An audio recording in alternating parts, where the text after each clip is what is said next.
Good evening, ladies and gentlemen. Welcome back to another episode of Get Off the Damn Fence. We are here.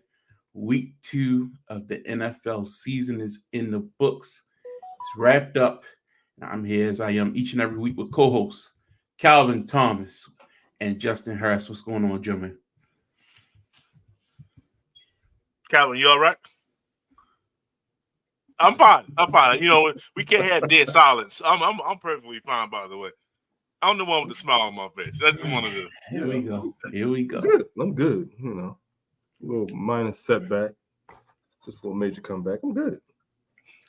Yeah, as you can tell with the somber voice in Calvin's and the jovial sound in Justin's voice tonight, we are, coming off of a weekend of the NFL season that, wow, upsets up and down the docket. I believe last week on LSC Lock Show, me and Calvin only picked one game head to head because we pretty much had the same thought on who would win most of the matchups. But wow, upset city was probably the theme for the weekend, and we're going to get into that because we're reviewing the entire docket. Well, main games from the past weekend, but as I was looking at some of the main stories from what we just witnessed this past week, I felt that there'd be no better place to start than what we saw last Thursday night on Thursday Night Football, and that was what happened to Tua Tagovailoa of the Miami Dolphins. Now, anybody who follows me knows I picked the Dolphins to go to the Super Bowl. I picked Tua to be in MVP contention. I had the Dolphins having the best record in the AFC. So to see Tua go down with injury once again, truly was devastating to see for someone like me. But I think if you're a football fan, a true football fan and not a hater, you don't want to see Tua go down the way he did. And while some people say that, well, he's had an injury history, you should have saw this coming, I still think that given how he played last year, given the things he struggled with early in his career and the way he's bounced back, it's hard for me to root against him. Even though I'm a Ravens fan and the Dolphins are in the AFC, I couldn't help but root for Tua Tagovailoa. And to see him go down again with another concussion was pretty blowing. He's the quarterback on 3 of my fantasy teams. Even with that injury, I was able to squeak out 2 victories this past weekend with Tua as my quarterback, which is ridiculous. I lost one to Justin. I know that's what he about to gloat about. Yeah, no, he about to gloat. That was real quick, but you was running a 44-2 just now. That was impressive. Despite that, look at the score. This man beat me with no quarterback, barely. How much did you beat me by? Let's take a look at that. Then you had Justin Jefferson, who had like a 100-yard play. Hey, damn near. Look, you only beat me by a mere 40 points with no quarterback. A mere 40 points. A mere 40 points. You played to win the game, man. You pulled it off. But anyway, Justin, while you're talking, get us started. What's your thoughts on what happened to Tua last Thursday night? And the question I know a lot of people have been talking about this past weekend, should Tua hang it up? Should he retire and preserve his body for his life after football? Well, the first thing is you don't want to throw up gang signs when you don't know that you're throwing them up. Stop it. So we got to establish that first and foremost. It's a very hard thing to watch. Everything was just irony. It was just, William Shakespeare couldn't write this better. The fact that it was Damar Hamlin that created the hit, and we all know what he'd been through, and it was a chest shot, just like similar to the one that he received when he, had his issues or whatever the case may be. But that was just like the doctor said, that was a 1 in a million type of a thing for him. So we shouldn't see that no more. Shout out to the fact that he's starting and he's not even a story anymore. That's actually a good thing. But when it comes to Tua, it was like all the football guys were saying, this is a very regular hit. We've seen this from Pop Warner, Pee Wee, all the way up to the pros. It really he didn't hit him. It was just like, hey, I'm engulf the hit, and then I'm gonna drag you down. That's pretty much what the tackle was. And for him just to get it rocked in his head just enough to turn, that was it. So, all the judo classes he was doing, all the meditating and the woo sound he was doing, it didn't work. It doesn't work. I know he was worried about this head hitting the ground, but he can't even withstand a basic tackle. So, uh, when the defense was Here's a basically shot. odd, like, oh, why aren't you sliding? Which is going to be a thing for a lot of these quarterbacks. I mean, not all of them are getting hurt, but a lot of these quarterbacks are just going shoulder first when they have it's a rule for you to slide. And I don't understand why they don't use it like that. Even if you're in the momentum of the game, we're talking about 1 or 2 yards difference. It's not, especially when you already got the first down. That's Yeah. neither here nor there. But it was just like I said, it was just a sad sight to see. Miami is doing whatever they can to move forward. They already placed him on IR today. That came out within like the last hour or so. So he's gone for at least 4 weeks. But man, I say this. I seen Ryan Clark talk about it, and he had his near death situation when it came to Denver. And he has concussions himself. But when you are, and I don't want to say man, woman, none of that stuff, but when you are in a position to provide for your family to a great deal like it is for the NFL and their salary, once he got that guaranteed contract, whether it had stipulations in it or not, once he got a significant amount guaranteed, I think that's when you go ahead on and honestly, you should really think about calling it in a day.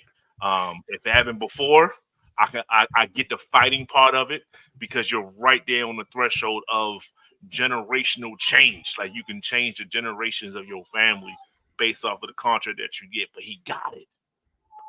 Is it worth anything else now that we don't know? We don't have all the information. We don't have all the medical situations going on. We don't have all the info. We don't know how he's going to react 40 years from now when he's only going to be 60 years old. You know what I'm saying? We don't know how he's going to be 60 plus. It's not that much information yet. So if I was him, and like I said, if he was my son, you got the money, bro.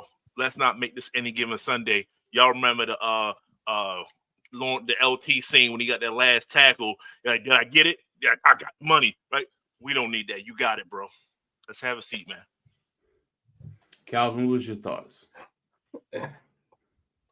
It's hard, probably as a competitor, to reach the height, the pinnacle of your profession, not to succeed, not to get over the top, win the Super Bowl, win the MVP or something like that, but just to walk away knowing you still had more to give. And I understand that and I respect that. I think Tua needs to seriously consider walking away, if not just for his family, but I'm not even sure if he has kids or what his relationship status, if he's married or whatever. But you're guaranteed non-figures. That is generational wealth, changing money, and you're guaranteed that right now. Whether or not he plays again, whether or not he decides to walk away tomorrow, it's guaranteed that money. He could probably even give back via coaching, go back to Alabama, work with quarterbacks, do whatever. He could still be a part of the game. It's not the same, but he could still be a part of the game. But he has to seriously consider this and walking away. When you look at old timers, when you look at former legends, you look at Junior Seau, you look at AB, and just see. I want to pause right quick. He got a wife and he got 2 kids. Even more reason. Right. More reason. Go ahead and flow with it. When you see what happened to Junior Seau, when you see what happens to the legend of the game, when you see what they put themselves through, and this isn't 100% physical. This is going to affect you mentally, your cognitive functions, what you're able to do with your kids in 5 or 10 years. Will you remember your kids' birthdays in 5 or 10 years? It's about more than just physical and you being able to play with your kids, about you being able to remember your kids' birthdays. It's about more.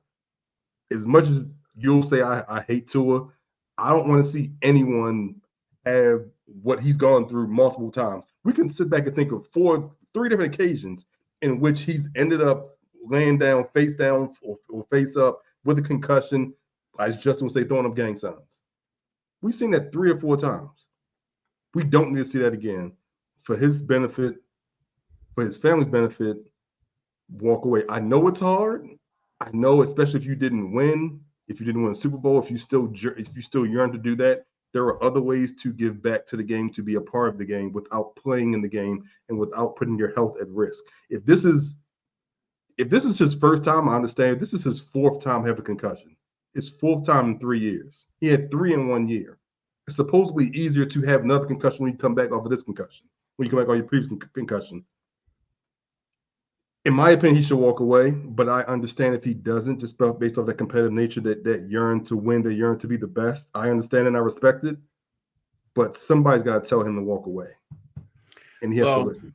Well, I want him to do whatever the doctors tell him to do. I think Tua is a phenomenal young talent. I root for the guy. I just want him to be healthy, but I also want him to be able to play the game that he loves. So whatever the doctors say, if they suggest that it's time to walk away, take that medical advice and do it. But I will never tell a player what to do when it pertains to his career, especially as young as he is. But I get it. This is medical. This is not something I can armchair quarterback or tell him what to do from here. So whatever the doctors say to do, I'll support it. But man, just a lot of untapped promise for that young man, and it's unfortunate, man. Injuries, a bad way to end any career if this would be the end. So we'll see how it goes, and hopefully he's able to bounce back because I root for him. So let's talk about what happened actually on the field. So Buffalo was able to basically come out and rout the Dolphins on Thursday Night Football. The Bills are now 2-0. Josh Allen is playing MVP style football like I predicted he would. I think he's kind of that running game for them. James Cook has been rolling complimentary football on both. Yes, sir. Has been rolling for that Bills team. I think the defense is playing a lot better than anybody thought they were going to play, because coming into the year, all people were talking about is all the players they were losing, all the players they wouldn't have. Well, they're 2-0 and playing some good football, and I think they're really, really, really, really, really going to take a stronghold of this AFC East. Now, I had them making the playoffs, and I had the Dolphins winning this division. I can't act like that wasn't something that I predicted. But if you're going to look at this objectively and see the schedule and see what they're style of football that they're playing, I think these Bills team is very dangerous, and I think they're going to have when they come to Baltimore in a couple weeks, it's going to be very interesting. I'll say that much. Calvin, I see the faces you're making. Your thoughts, your issues. James Cook had averaged 7 yards a carry. I think he's averaging 5 yards a carry for 2 games. He had 3 touchdowns last week, and you're talking about Josh Allen for MVP. You don't think the threat of Josh Allen threw for 120 yards, 1 touchdown. How much did he run? Talking about the MVP. The defense scored 1 touchdown. How much did he run for? He ran for 2 yards. Yeah, wait. He didn't throw for 120. I said 139. I said 139. You said 139. I thought you said 120. My bad. We threw for 139, but we're talking about him for MVP. Let's give credit where it's due. Let's give credit to James Cook in that run game. Let's give credit to that defense. And let's also give credit to the fact that Tua was knocked out midway through that game. Tua? And the guy you have literally no respect for? No. And they did not have to worry about a relevant passing game throughout. They didn't have to worry about Tyreek Hill. They didn't have to worry about Jalen Waddle. I'm not saying Tua would have won the game, but I'm saying Tua makes that passing offense relevant with the help of Tyreek Hill and Jalen Waddle. Josh Allen was not a major factor in that win, and not as big as James Cook, not as big as that defense. So while they are 2-0, they did win the game. I'm not saying Josh Allen was a major factor in his leading the MVP race. I didn't say leading. I said he's an MVP candidate for what he did to Arizona the week before. And I thought wait. So now Arizona is the measuring stick. Well, Arizona sure enough looked good this past weekend. Let's not act like they weren't made to look like they looked in week one. With no Puka, they're struggling on defense as well. We'll get into it. We'll talk about that game in a minute. But are you on? See, this is the thing. This is my problem with you. You wait till it's too late, and you still won't admit what your eyes are telling you. Because, folks, I gotta remind them folks at home. For 139. So these were the picks before the season, and you will notice Are you changing your Miami Dolphins leading the conference pick? Of course I am. My Okay. quarterback not there. What am I, Okay. stupid? I'm not like you. I don't go down with a sinking ship. I look and see what's What happening, and sinking I ship am I say, going down with? huh? What sinking ship am I going down with? Oh, I'm gonna tell you about your sinking ship in a minute. Because if you look Okay. at this list, I can identify your sinking ship. You might not see it, but I see it. Anyway, I'm going to say this, and I'm going to stick with this. You are devaluing the importance of a quarterback like Josh That feats with Allen. 139 yards. It's Yes. not always about that. As we talk Yes. about with Lamar, if That was carried by a Lamar run game is of James on the Cook. field, Yes. he's always going Yes. to attract attention. Josh Allen's not Lamar Jackson. Let's not start that comparison. I think Let's he's not very start that similar. comparison. I think he's very similar. I don't have a problem admitting that as a Ravens fan. I can see Josh Allen as a threat. When we play Buffalo in a couple weeks, who's the main person you worried about? Is it Who's the James only person Cook? to worry about? It's Josh Allen because they don't have nobody else. You just sit here and praise James Cook, talking about he had average 7 yards for carry. having 3 touchdowns. Yes. Well, because the defense is so worried about Josh Allen. Anyway, this game was skewed basically because Tua was down, and like I say, he's the best. He's the best quarterback option they have, and he's one of the best quarterbacks in the league. So you take him out of the lineup, of course they're not going to be able to put up the technical productivity, which I said all along. And you said, well, anybody can throw the ball to Tyreek and Waddle. Tua ain't got no arm, can't get the ball downfield. We're going to see how good Skyler, whoever the hell his name is, No, can we're be. going to see how good Pro Bowl quarterback Tyron Huntley it is. Get out of here, man. Quarterback. Justin, your thoughts on this Might be result? Even though I think that the truth lies somewhere in between. Josh Allen was okay. He was very Dak-esque week one, whereas though your defense is just rolling and you just don't do anything to blow it. And James Cook definitely had the hot hand. So it's definitely more so the Bills' defense this past weekend. The fact that they did a phenomenal job of just rattling no pun intended. They did a phenomenal job of that wasn't even a joke. Of getting to Tua in such a way that before the injury he had 3 interceptions. That's nothing. That's not nothing to look past. 3 interceptions is huge. So this onslaught, this 31-10. It was like that when he was playing. And he had no answers. We wanted Tua to exercise a lot of demons when it came to Josh Allen and the Buffalo Bills and just higher competition. And he failed. So actually this injury was, no one wants to see him get hurt at all. Let's say that first and foremost. But it helped him not receive all the onslaught of the media and everything else that was going to come if he would have maintained his health and got out of there with the L. That's what was going to happen. He was going to get crushed by everybody. So with that being said, Calvin would have came on here gloating, talking about how terrible he looked. He did look bad. He did look bad. So like I said, it's James Cook balled out. Josh Allen kept him honest. I'll say that. He did not turn the ball over, which is a thing that Josh Allen tends to do. And the fact that the defense just balled out 2 interceptions, 3 interceptions total. They did what they were supposed to do. And I was more shocked of how demoralized that Dolphins team was before the injury. Tyreek was getting pissed off. Waddle couldn't figure it out. They just didn't have an answer other than let's get the ball to A-Chan some kind of way. That's all they really did. So, it was just a Buffalo Bills, just total beat down on the Miami Dolphins before the injury. The Bills team's for real, like I said. All right, let's get into business. Let's get into business. So this past Sunday, the Baltimore Ravens hosted the Las Vegas Raiders. M.T. Bank Stadium home opener for the Ravens. The Ravens in this ball game were 9-point favorite, 8.5-point favorite 8.5 at home. It was 9.5 at one point. It it got betted down to 8.5, but I mean, got look, guys.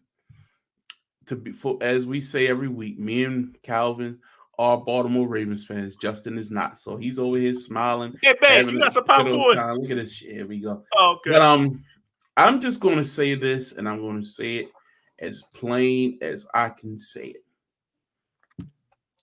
I said before the season what the issues would be with this team, and nothing through 2 weeks has dispelled any issue that I pointed out. I said the offensive line would be the demise of the team in it early on. If this team wasn't successful, I figured they would get it together later in the season, and I still have hope that they will.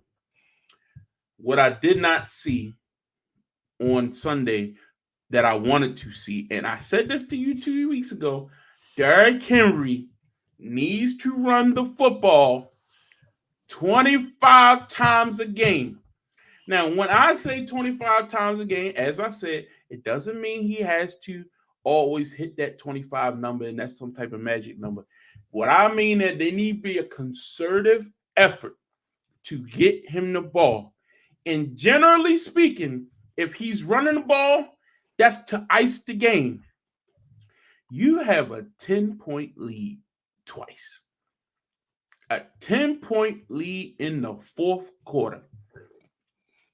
And you proceed to coach a game like you're down.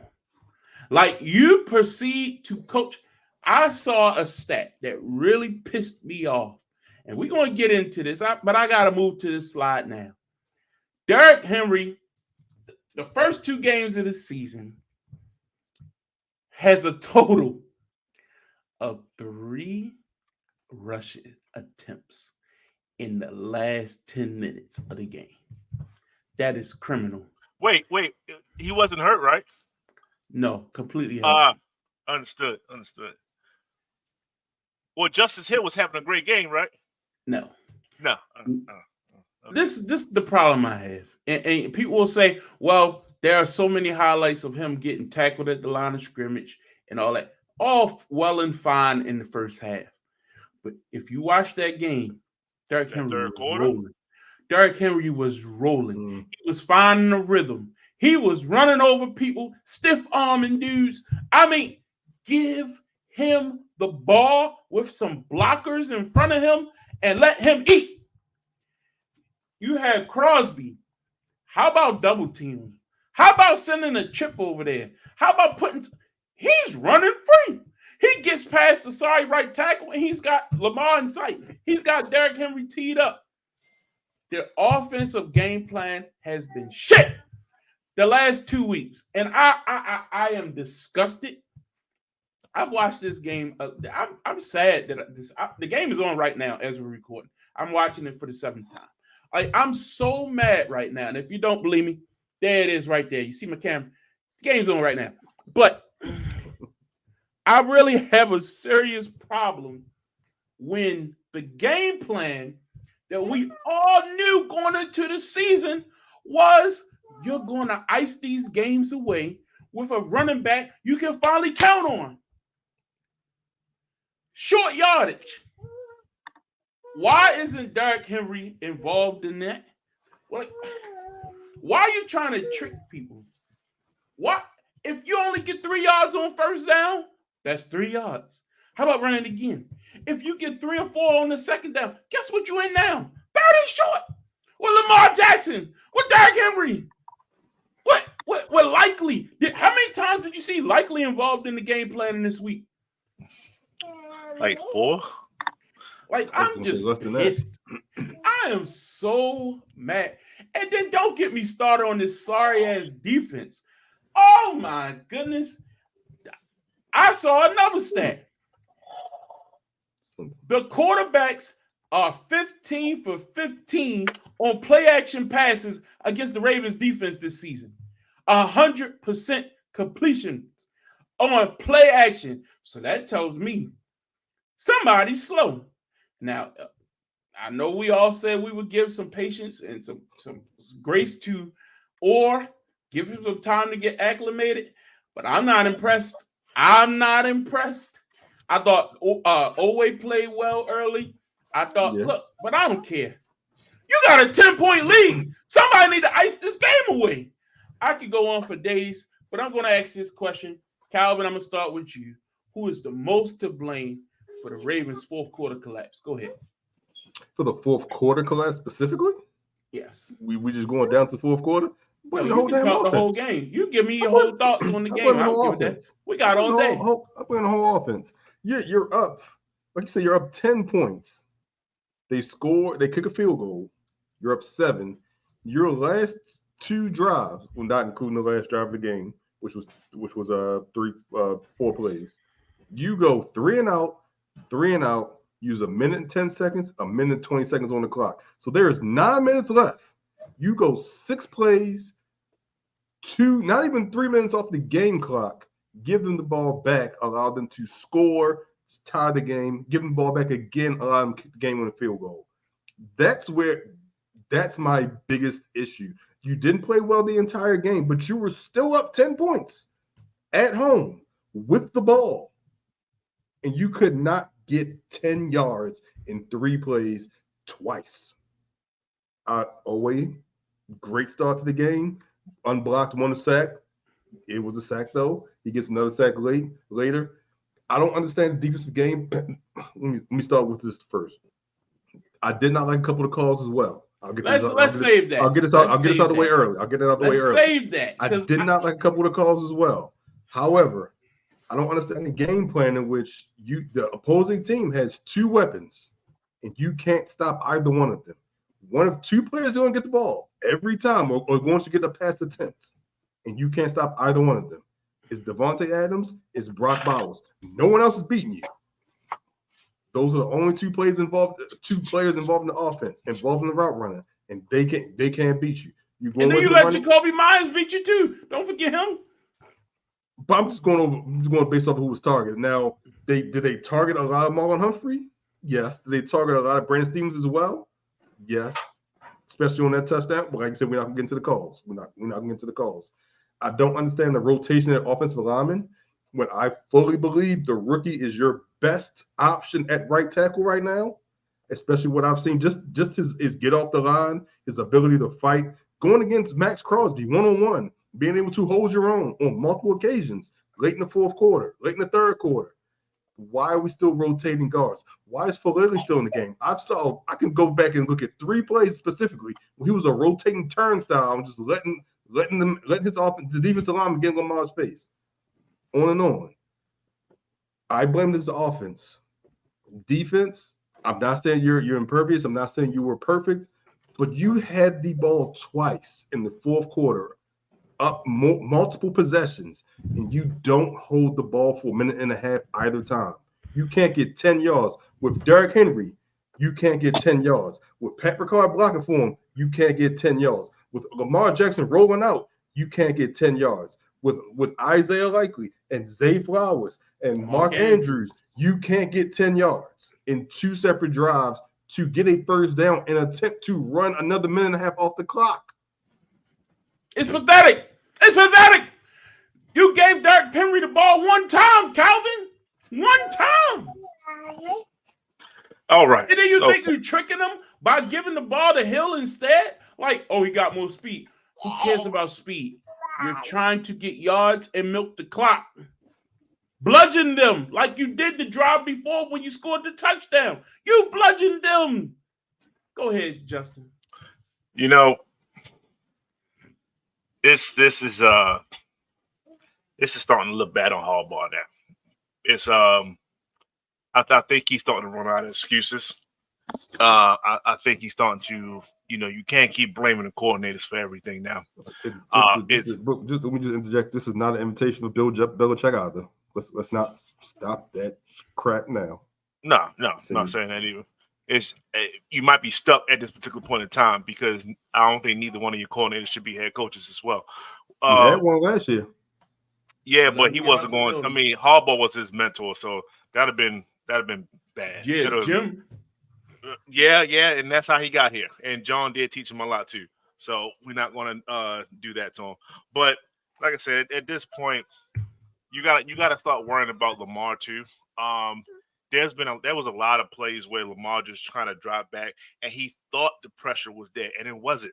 And he just got rid of that interception he threw late to the white boy on the Raiders. Like that was a rush. He tried to squeeze it into double coverage for I think Bateman was right there. Like Bateman got his hands on it. I don't blame Lamar for that interception. I don't blame Lamar for that. That was just it was a tight window throw, but you gotta bring that in. He got his hands on it. Yeah, but he should. I don't even think he should have thrown it based off the situation at hand. But if I throw the ball and I hit you as the receiver, that's on you at that point. That's on you. I hear you. I hear you. It's just it's to the point where he thinks that his pocket is collapsing faster than what it is. You guys made all the right points. I said this last week. It's about time that you just say you got to say F it and just Mark Andrews. You're not going to be as targeted as you want to be. I need help. I need help on Crosby. I need a 5-6 man line. It is what it is, and we will. This is my thing. Rosenstein didn't need help. Now I'm not saying he wouldn't have needed help at some points because he's still a rookie. But you left him on the island 1-on-1, so obviously you trusted him enough. They were still moving Max around at the same time too. You're right. They were.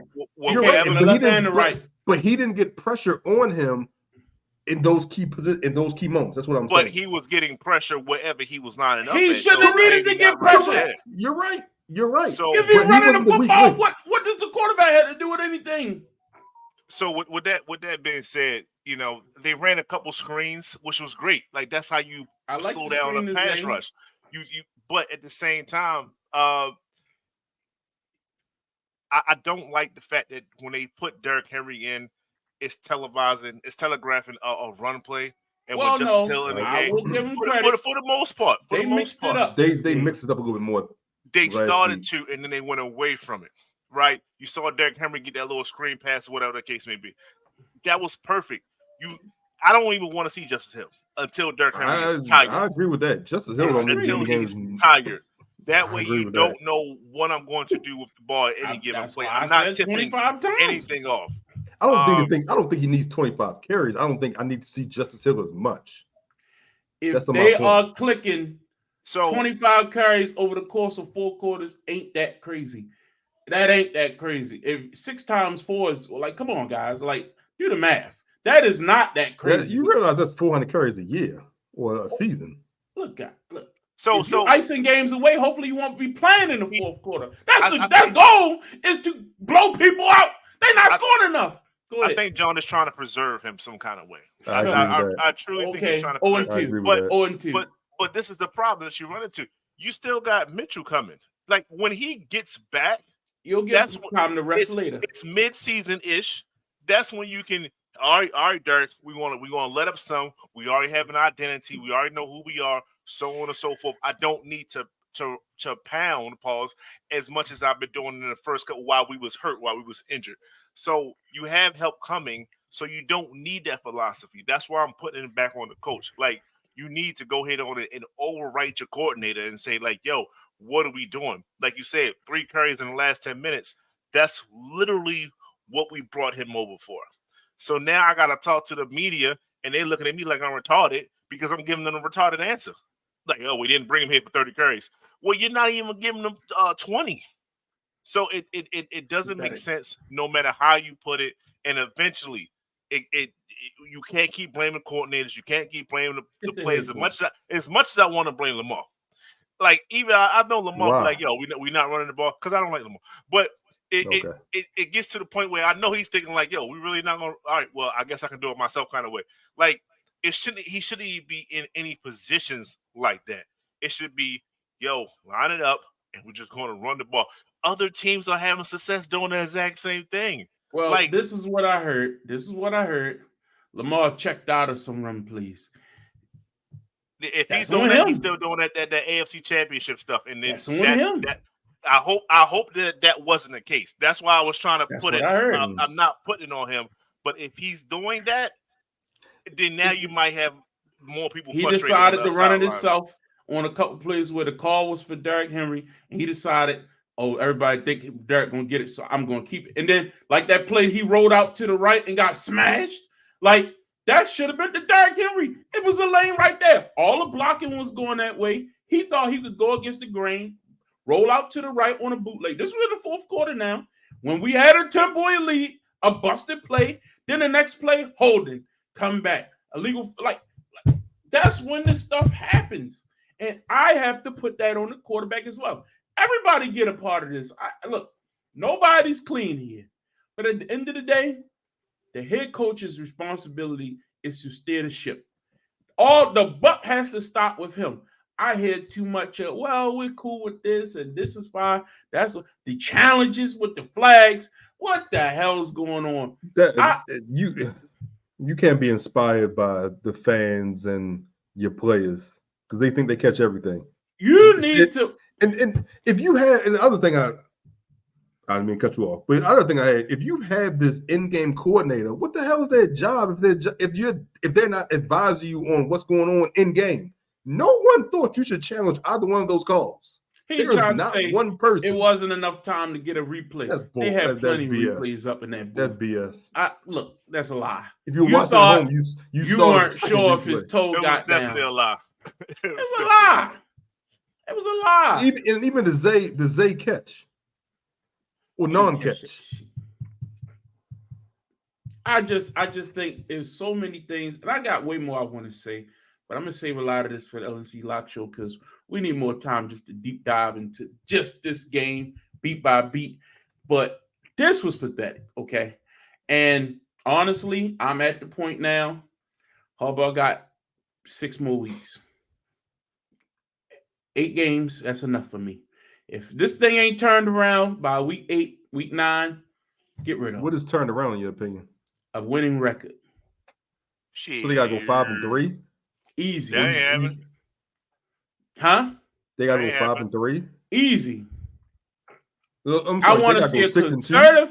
I need to see a concerted effort to turn things around as far as game plan, the discipline, the penalties. They had what? How many penalties on Sunday? 11 total. 2 were shaky. 11 total though. But look, 2 were very shaky. 2 were shaky. And they were both more. Take off the 2. They were both more than 15-yard penalties too. They were both if you don't call that face mask, the Ravens win the game because now it's second in like.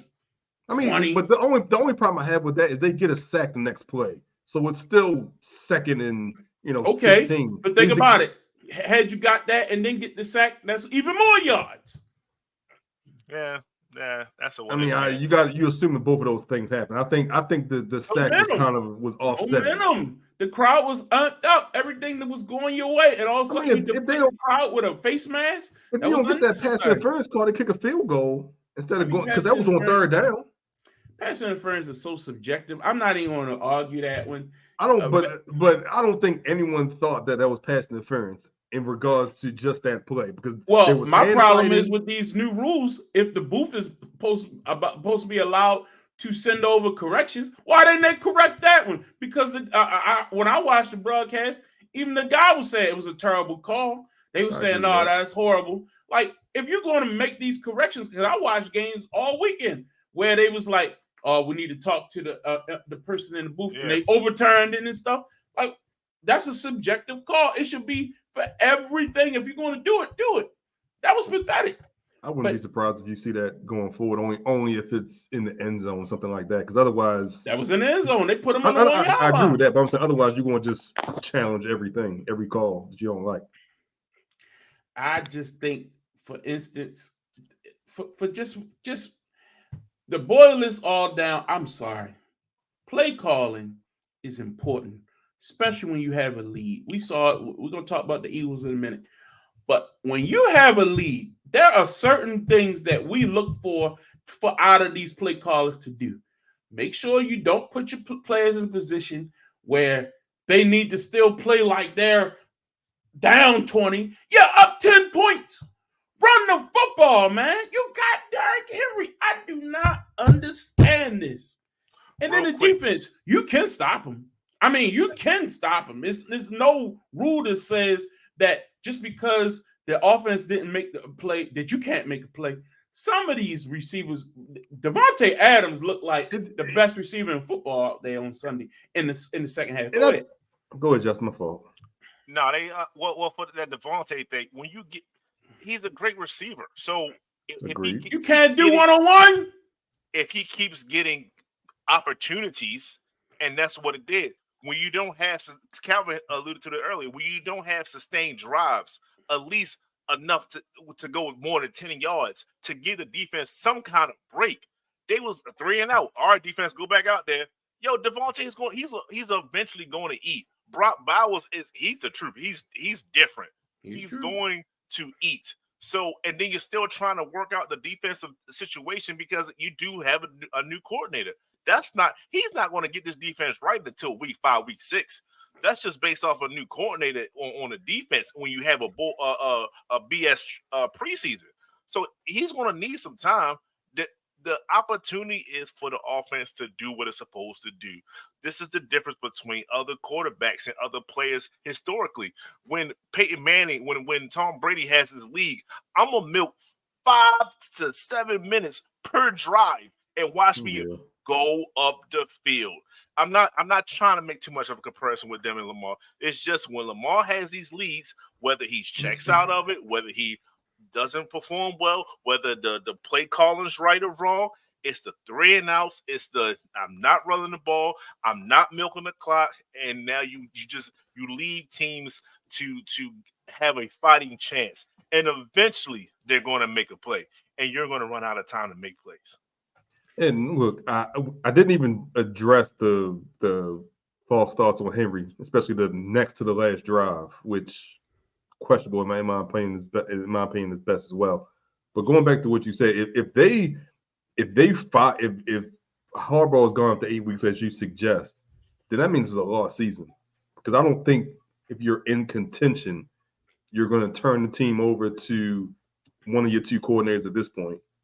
I don't think that doesn't scream successful season at any point. So at that point, we're just writing off the rest of the season, whatever the case may be. You deserve to get fired. I'm sorry. If we are successful through 8 weeks of the season, we ain't bouncing back. It's the AFC. It's tough. You ain't going to, get rid of his ass. I'm sorry. And me. I've been on the Harbaugh train for years. I was giving them time at the time. And, one of the main reasons, and I said this, because we're going to talk about this game next. And the Chargers went out there on Sunday, and I know they beat the Panthers. But they had a concerted effort to run the football. Look at J.K. Dobbins. Look at J.K. Dobbins now. Look at the offense. The offense is predicated to what? Running the football, play action passing, getting easy throws for Justin Herbert, who's, again, a young quarterback who we all know can throw the football. But, yeah, he might have some flashy plays with the toys he's had the last few years, but they decided now we're going to ground and pound and stay committed to that. But we know it's not sustainable, though. We know it's not sustainable. Why it's not sustainable? No. My point being, we know when they are actually going to compete, because none of us have them in the playoffs, so none of us have them winning a wild card. I don't think people will expect JK to be this good. But when they actually start to compete, it will not be with Greg Roman leading his offense. See, I think your mind is so trapped on Greg Roman with Lamar. Now he has a quarterback whose arm is better than Lamar Jackson's, whose playmaking ability with his arm is better than Lamar Jackson to compare, to complement the run game. We've seen this offense go to the Super Bowl with 49ers. We've seen what Greg Roman's offense can do. It's about what the players do and step up, and you have concern. I said this. I love Greg Roman's running style. Everybody say, we run to. What did Justin Herbert do the first 2 games of the season? What'd you say? What is that? What did Justin Herbert do the first 2 games of the season? He didn't need to do much. Not lose the game. He didn't need to do much.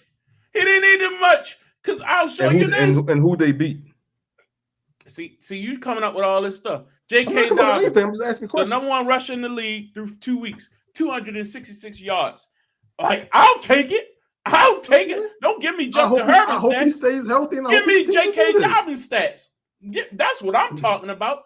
I got Derrick Henry, and I can't get him, 50 yards a game? I can't get him nothing. I got Derrick Henry. So what we going to compare? You prefer the offense that we running in Baltimore right now to what you see out there in L.A.? The 4 or 5 years I saw with Greg Roman. And I'm telling you, it was about The 4 or 5 years of Greg Roman, we had the best offense in the league in 2019. We led the league in rushing maybe 3 or 4 of those years. Let's not act like there was some good times under Greg Roman. We had injuries. Lamar was injured. Don't act like that's the whole reason why. I'm not saying that. I'm saying when they seriously decide to are starting to compete, he will not be there. That's all I said. I just don't understand why you're saying that. That's Jim Harbaugh's guy. He's been with him every location. He's been with him all the way. And I think you really got to look at that. There was a reason why Greg Roman was successful with Lamar Jackson. And they got away from the offense that made us successful because Lamar wanted to prove that he was a passing quarterback. He was a better quarterback than Patrick Mahomes. That's what he wanted to prove, man. And now he out there with Justin Herbert. We acting like Lamar was not a passing quarterback to begin with when he was in Louisville. I think we're forgetting the fact that the offense was dumbed down to quote unquote play to Lamar's strengths. Like Lamar's strength wasn't like he didn't throw for 4,000 yards in college. Like he wasn't that quarterback in college as well that used his arm and his legs. But we decided to dumb it down and say you're only going to do this. We're going to simplify the reads for you, and it never progressed into anything more. And that's why he's not here anymore because the passing offense never progressed. We act like that didn't happen. Well, I'm going to tell you that that's not why it was. I'm going to tell you the reason why Greg Roman got fired is because people tried to put the blame on him for things that weren't always under his control. And some of the problem was Lamar Jackson. Because when Tyron Huntley, who wasn't no much better, he took us to the playoffs without Lamar there. And he made that stupid bonehead mistake at the goal line when he tried to reach the ball over the goal line. What that had to do with Greg Roman? Didn't they lose like 4 out of 5 to fall into the playoffs that year? Because after Lamar got hurt? Lamar Jackson is way better than Tyron Huntley. We all know that. That's not the point. But to blame the offense is what I'm saying. You're trying to blame the offense for like it wasn't complex enough. I'm not blaming the offense. I'm blaming the lack of growth of the offense. It's not the offense in general. It's the fact that the offense never evolved. It just stayed stagnant. That's what I'm saying. And I would say the weapons they had weren't complementary to grow the offense to the leaps and bounds. They're the same weapons they got in LA. And let me ask you this question. What the offense look like now? It looks fine now, but like I said, when they start to compete, he will I'm talking about the Ravens offense. I'm talking about the Ravens offense. Are you impressed with the offense through 2 weeks? The same Ravens offense that produced the MVP last year? I'm talking about through 2 weeks of this season. Are you impressed with the Ravens offense with Derrick Henry? I'm not impressed. I'm not impressed with LA beating Carolina and the Raiders. The same Raiders who just came in our house and beat us. Doing that. Okay. So you on record? You said it. What we saying is basically the Chargers is establishing an identity. Period. I agree with that. They realized the faults of Justin Herbert. It's simply in the playoffs. It's too much for him. Period. I'll say this. So you can say that. That's fine. You can also say they're trying to get out of salary cap hell because they got rid of Keenan Allen, they got rid of Everett, they got rid of Mike Williams, and they're going to have a ton of cap space with a young quarterback and able to build around him with the system. And they did all that and had a 4-touchdown lead, and the Jaguars beat them. Right. So clearly, clearly Herbert has an issue. No one said. I forgot the coach's name. He should have been fired after that game. We all agree with that. That's neither here nor there. The fact of the matter is, Justin Herbert has a problem closing out games. Else he would have been where he wants to be. Everybody thinks that he's one of those guys, right? Because his arm, he can do it all with his arm, right? But he's not winning. Why isn't he winning? Because he can't close games. Yep. So you bring in a Jim Harbaugh where he's saying, "Yo, we're bringing in a whole different philosophy where we're not going to say Herbert win us the game. No, I got this. I'm gonna bring in a guy that I know can run the ball and watch what we do. And now look at your coverage. Yes, every other team that's coming in to face the Chargers, we gotta stop the run, or else JK is gonna go crazy on us. And you still gotta be scared of that boy's arm. Look at the coverage that he's going to see now. It's going to be so much. It's so different versus, we got to stop Herbert first and then worry about the run second. Yep. That's a whole different look, period. That's what we're trying to get for Lamar. Run the ball so help your quarterback. All the lanes are going to be open. It's amazing what rushing the ball does, right? So you're finally seeing a team that's doing it correctly. And yes, their competition wasn't the best so far. But guess what? they establish an identity. JK might not go off for 150 yards, but guess what? 100 yards will probably work. We'll see. The game will be a lot closer, yeah, but hey, then Herbert can make plays over the top. You saw what he was doing to the boy Johnson. Now he got 2 touchdowns out of nowhere. Why? Because play action is open. It's open. Exactly. More lanes.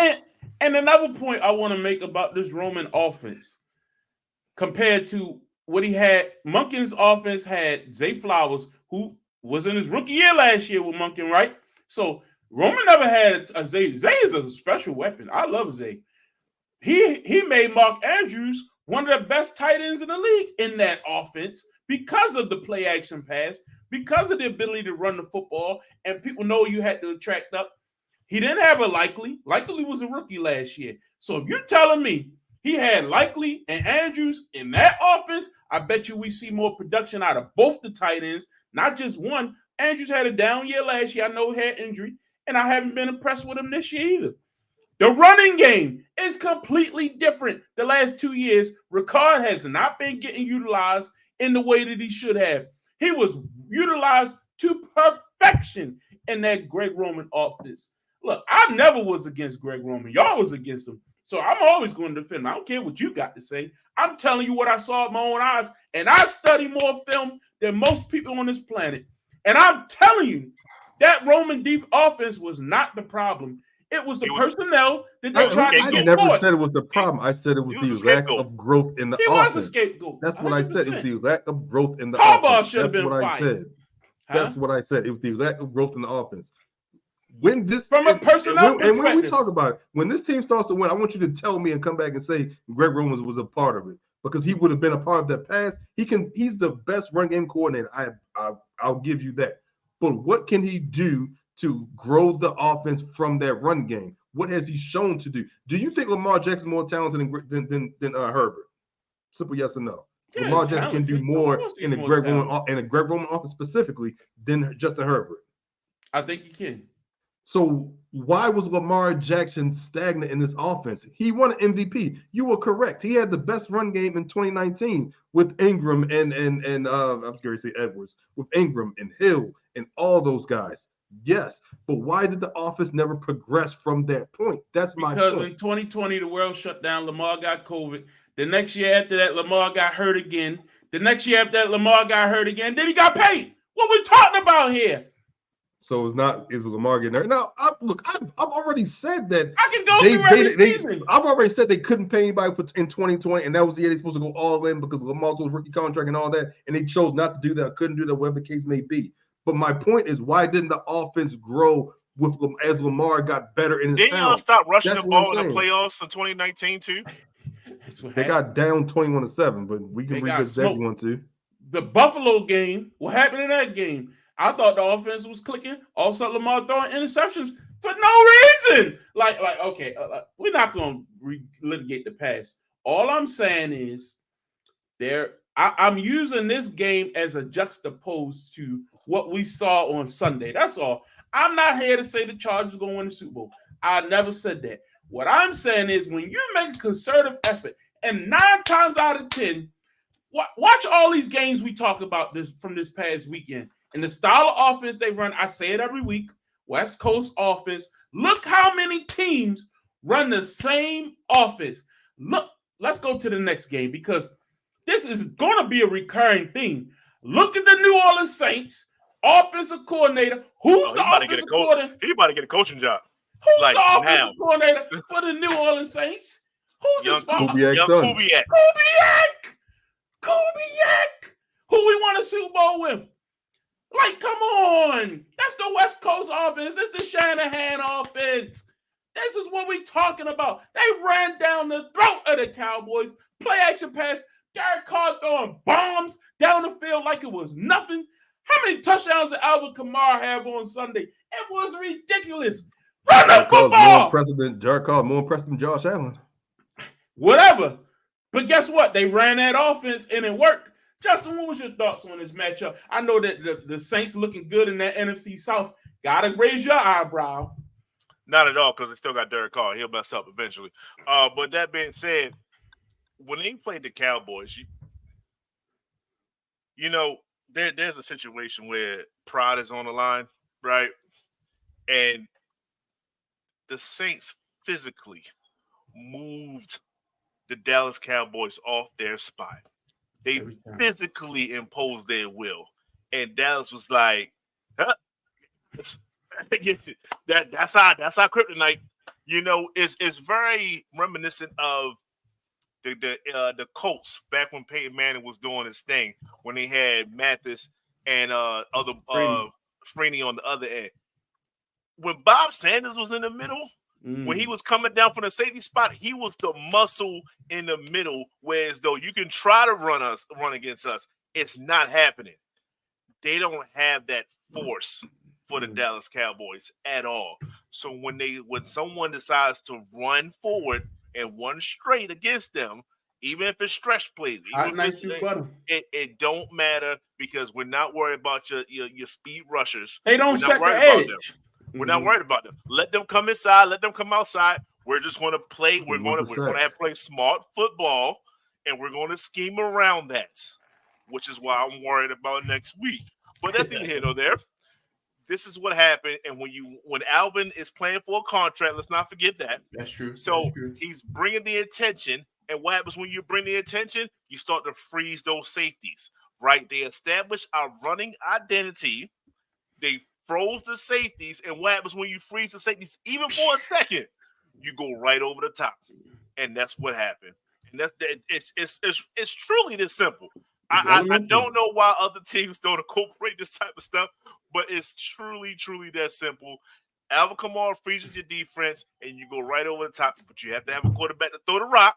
And shout out to Derek Carr, he's been doing that. Accurate on deep balls, unlike some teams. The defensively, this is probably the beauty thing about the Saints. I think the best thing about them is their defense. And I wasn't impressed by Dak last week. Like I said, he had a Josh Allen type of a game this week. It was he didn't do enough, even though they had a beautiful win last week. He didn't do enough. He just kind of maintained the flow. And once CD had that one big play, they said, we're going to double CD and try to beat us now. We're not worried about your rushing game, which I don't know why Cleveland couldn't stop their rushing game. We're not worried about old-ass Ezekiel Elliott. We're not worried about Brandon Cooks. We're not worried about nobody and try to beat us. And unfortunately, you see the result. It wasn't pretty at all. The score was probably further than what it says on it. Calvin. Yeah. I mean, the Cowboys' first two drives, when you take up, I think, like 22 minutes of the game clock, you come out with field goals on both times, meaning you get into the red zone, just getting stagnant.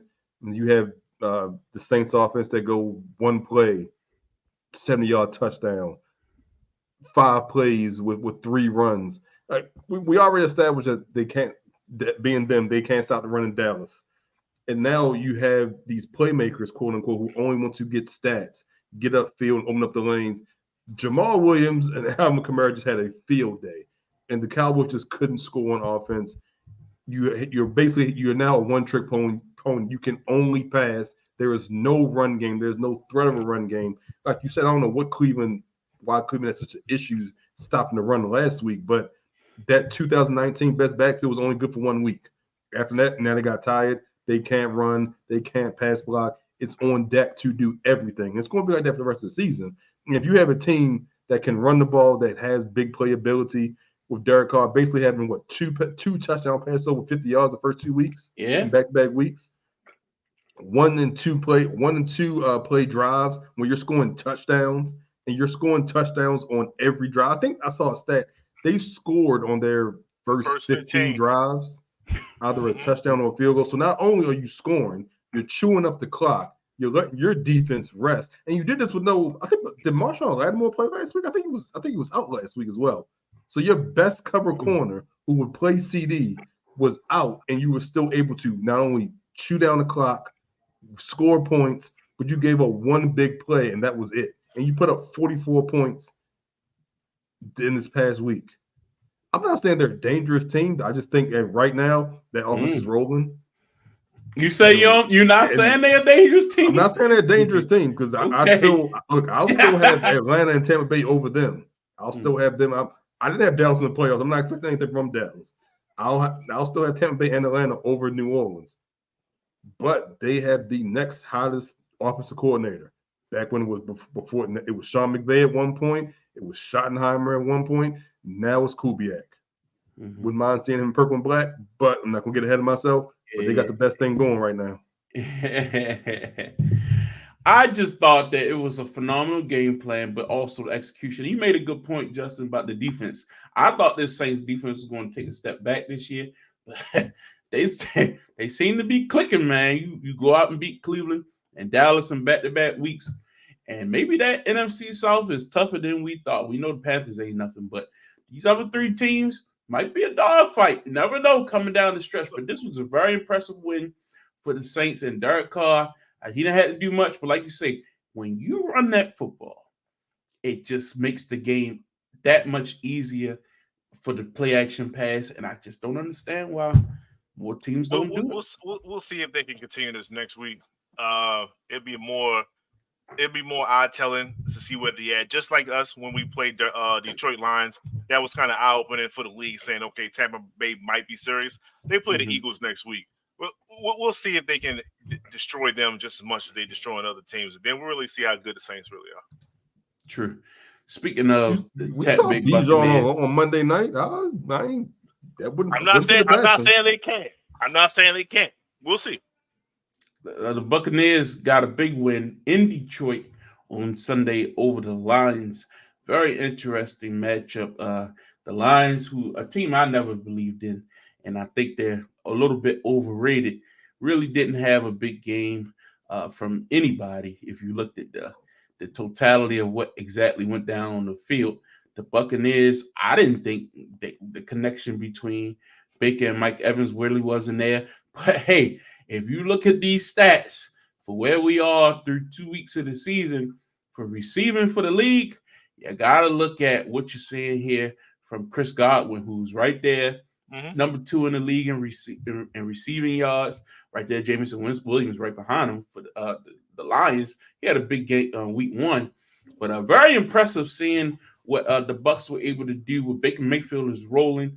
A lot of people giving him a lot of praise early in the season, playing a great style of football. But these two teams are very interesting, and I think that this was a rematch from the playoffs last year, and it's time with the Bucs getting the win this time. Calvin, let's start with you because we know Justin won't have a lot to say. What was your thought on this matchup and the outcome of it? I think we got to give a lot more credit to the Tampa Bay defense. I mean, they held that lead for the final quarter. I don't think there were any points scored, and Justin, correct me if I'm wrong, any points scored in the fourth quarter after that Baker Mayfield run that gave them the lead.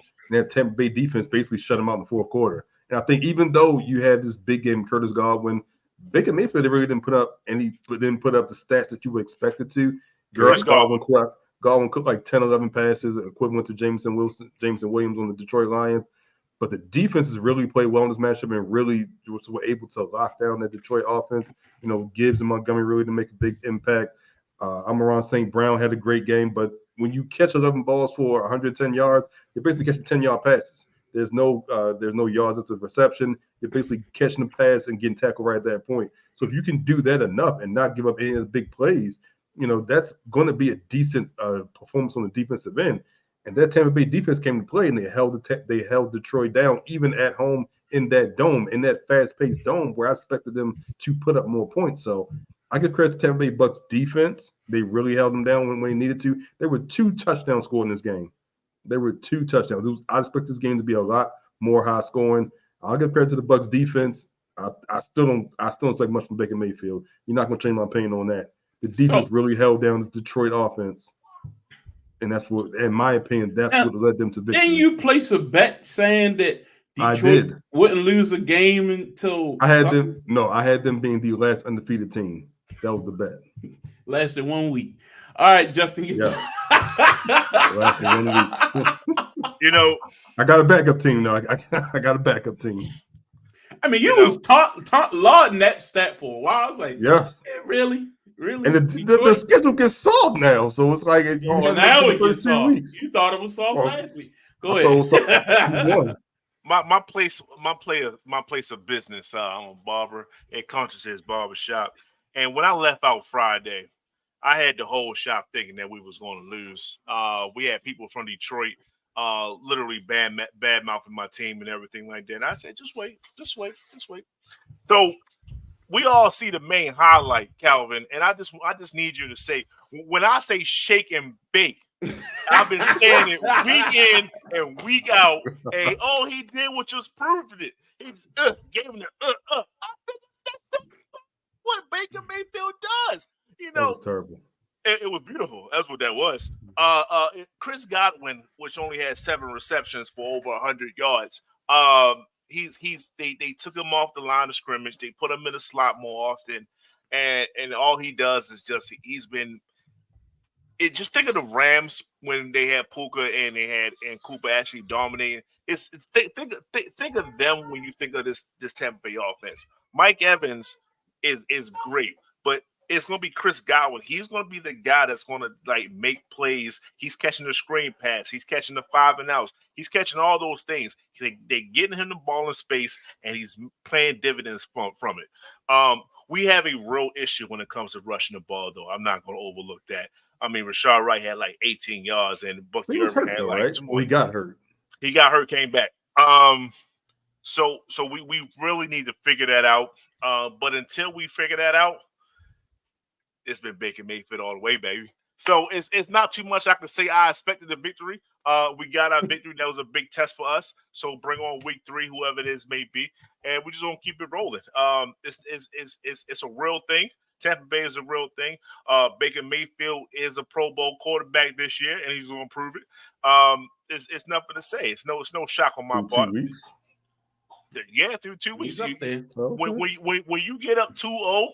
And other players, other teams is below you. You tend to have a certain swag about it. You know what I'm saying? It's hard to make up 2 games. I mean, y'all down 2 games to Pittsburgh. It's hard. It's hard to make up some stuff. So I think Sam Darnold was more impressive than Baker Mayfield. Absolutely not. Sam Darnold talk about that. We will talk about that. As Justin Jefferson, and he's a difference maker.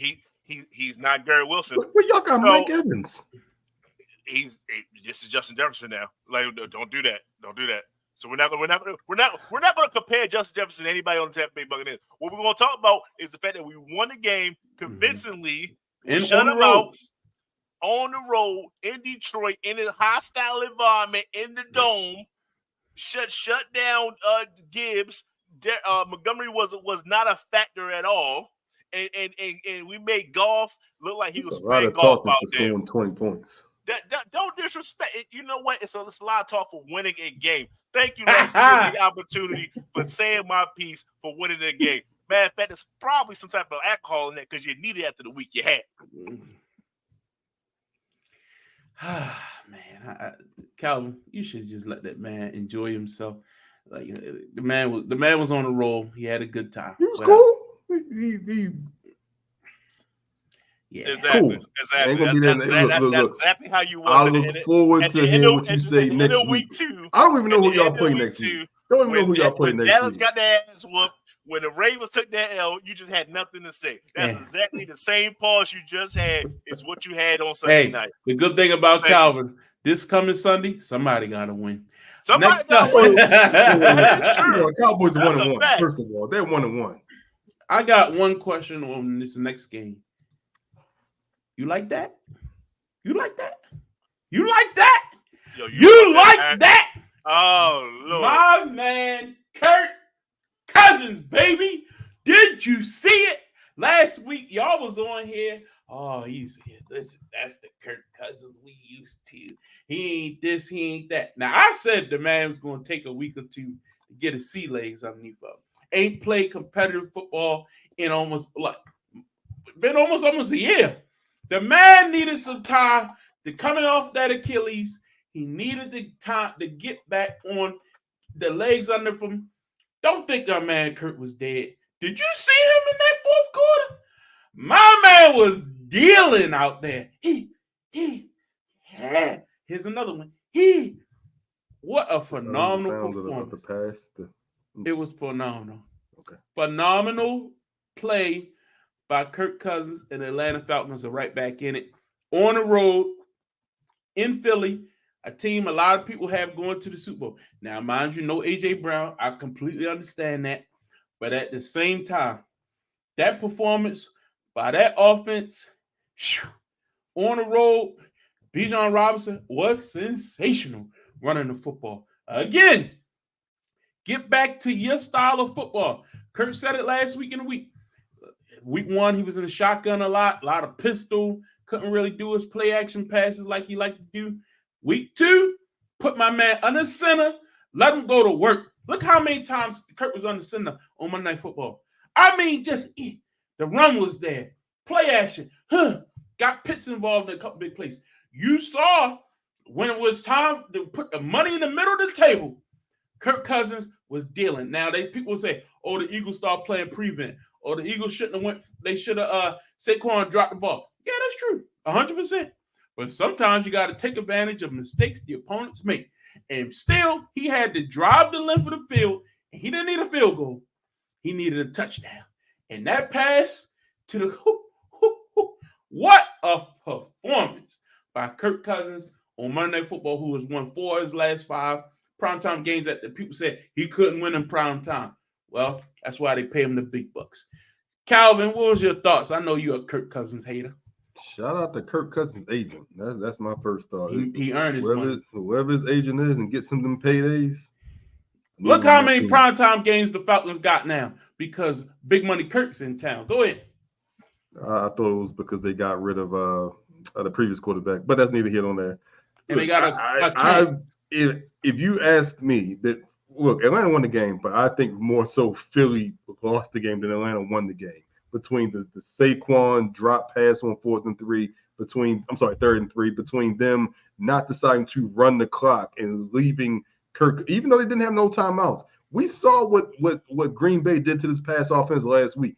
This Eagles pass defense is suspect. They can't get to the quarterback. They can't cover. And they're just letting teams go up and down the field. Now, granted, it was Jordan Love and Kirk Cousins the first 2 weeks of the season, but they don't seem as though they can get a stop in the pass game when they need to. And then you have Darius Slade guessing wrong or playing the ball wrong or trying to make a play, trying to read for the post. It lets Drake London catch that touchdown pass at the end of the game. Ooh, now, what a move. No, Drake London gave that nigga. He gave him a move. I did not think Kirk Cousins was going to be able to walk down the field, but I think that says more about Philadelphia than it says about Atlanta. I don't understand how you still can't get Kyle Pitts involved. He's catching 3 passes for 20 yards. And I'm not saying this is Kirk Cousins' fault. This just seems to be offensive or Kyle Pitts, because as talented as he is, he has not had this big explosive game since he's been in the league. I'm not blaming Kirk Cousins for that. I don't know what the problem with him and him getting involved in the offense is.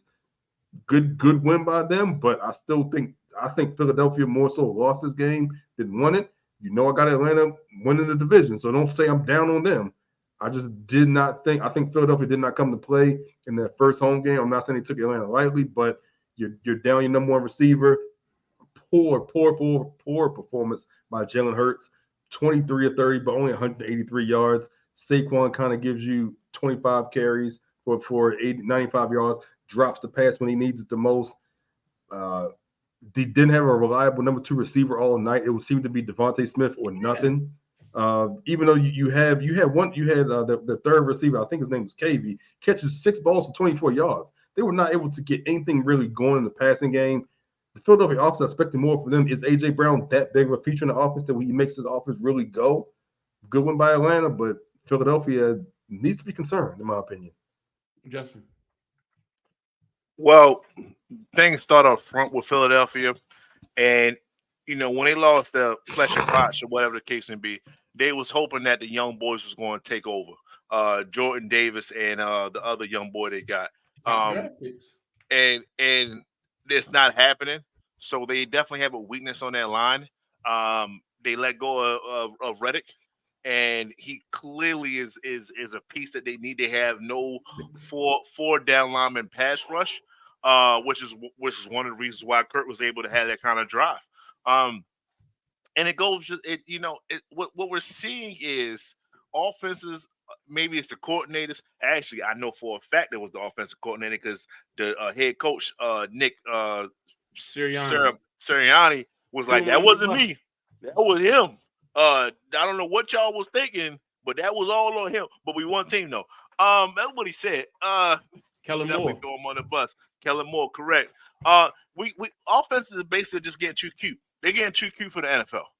I remember there was a time where it was all about physicality first and foremost. Yeah, you can try to out scheme, you can try to get pretty on offense and things like that from time to time. But this is still football. This is still man versus man. I got to move you off your spot. I don't care if you know that the play is coming. I'm still going to execute my play because I'm more physically demanding than you are. We have lost that. And we have seen it in Philadelphia. Yes, it was a great play call. I'm not even knocking the play call. Yes, Saquon Barkley, go ahead on and catch it. You dropped it. But the thing is, you didn't have to do that. You were already in the Agreed. league. Just run the ball. You might even get a first down out of it, or at least enough to run some more time off the clock. Whereas though, okay, now it's fourth down. You kick the field goal. You're still up by 6. And now Kurt has half the time that he did in order to go to the length of the field. Now you got Hail Marys instead of just playing a quick 2-minute offense, and you have no pass rush to go against the 2-minute offense. That's why Kurt was throwing dimes. He was that last drive was probably the most yards he had in any drive in the whole game.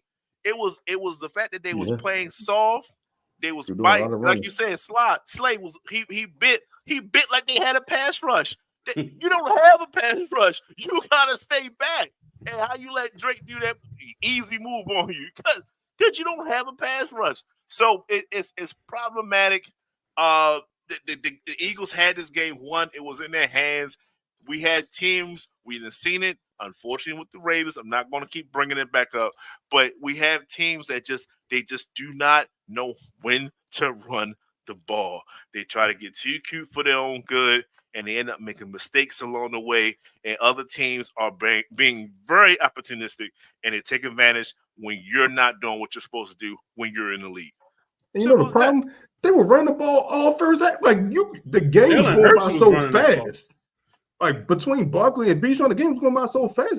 There was no need to throw a pass at any point during that ball because neither team could stop the run. And then Jalen Hurts had like 80 yards running last night. Yeah, I thought he played well. I thought they controlled the game, and then they just let my man. They did everything they were supposed to do to win the game. They let except win the game. You can stop him though. You know what I mean? You can not. He needed a touchdown. He didn't need a field goal. He needed a touchdown. And he moved that ball with grace and efficiency. My man, Kirk Cousins. That's why you go get him, baby. Great job by. I tell you what, Desmond Ridder wouldn't be able to do that. So yeah, at least you got that. Hey, that's what starting quarterbacks in the NFL do. Next up, let's talk about this. Oh yeah, that's my man, Kirk. That's my man. Let's talk about this 49ers and Vikings game because wow.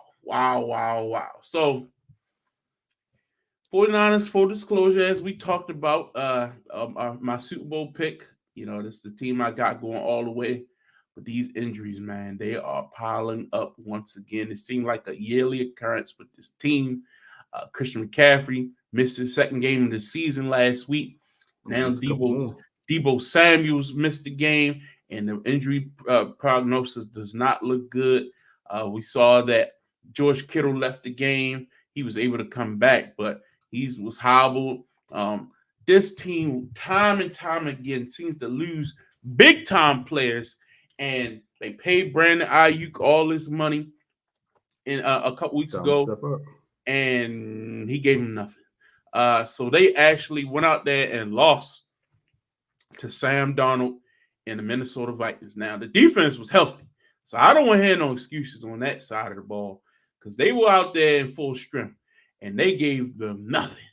And Sam Darnold, give him all the credit in the world because we'll talk about the result first. Let's talk about the Vikings first. If you looked at it, Aaron Jones had a solid first half. I think the 49ers shut him down in the second half, but they were able to move that ball and that pass, that run and catch and run by Justin Jefferson. 98 yards, I think it was. Good God, 97. Wow. Sam Darnold's been looking good. What's your thoughts on Sam Darnold through 2 weeks of the season? Justin, I'll start with you. You know, we're going to talk about Bryce later on, but this is one of those things when you think of Sam Darnold, when you think of Geno Smith, it's when you don't have immediate success, it's okay. Yes, you might have to take the let me add Baker Mayfield to that as well. That's Wi- true. wi- it's not over. So don't think that your career is over. Uh, you're going if you stay positive, you're going to have another opportunity somewhere down the line. This is Sam's opportunity. JJ's out for the year, and hell, he might could have beat him out for the spot just playing against him flat out, but you now join a team where you have arguably the best receiver in the game, and you have an up and coming receiver that's out right now, but he'll be back in Addison. And now you have they out of nowhere they do have some kind of running game with Todd Chandler or whatever and Aaron Jones. It's like, okay, this is your opportunity. And they run the West Coast offense like everybody else do. Go ahead. So it's a good thing to see. So shout out to Sam Donald. This is his opportunity, and he's cashing in, man. He's playing with house money. And he's 2-0 right now. So shout out to him. But I think this is a bit more on the 49ers, and they just got smacked in their face too many times with injuries, man. They might want to see what's going on with their facility. And the reason why I say this is because Christian was out with a calf strain / Achilles issue. That's one. Well, what did Debo get hurt from? He has a calf strain. He said he'd be okay in 1 or 2 weeks. Calf strains are like the new thing. It's like the new ACLs, the new. You sure he wasn't a hamstring? You sure it wasn't a hamstring with Debo? I think it was a calf strain. You could check, but I think it was a calf strain. And it's just something that you just don't want to play with. That's what Kevin Durant had that, right? And it turned out his Achilles popped from it. This thing is this. If it is a calf strain, I know Christian's is a calf strain. You can't play with it because it's all connected to your Achilles. And once your Achilles go, of course, if you know sports of any kind, that's one of the hardest things to come back from. Shout out to J.K. Dobbins. I don't even know how he's back doing what he's doing because he had his Achilles done as well. So it's a tough injury, and I don't know if they have. I don't think Kyle Shanahan can create enough schemes in order to continue their winning ways. They're going to take some hits. This is you can't keep saying the next guy up when there's no guys to come up. What you thinking? Ricky's going to come back after getting shot? Like just to see him on the field is a great thing, And he's due to come back in a week or two.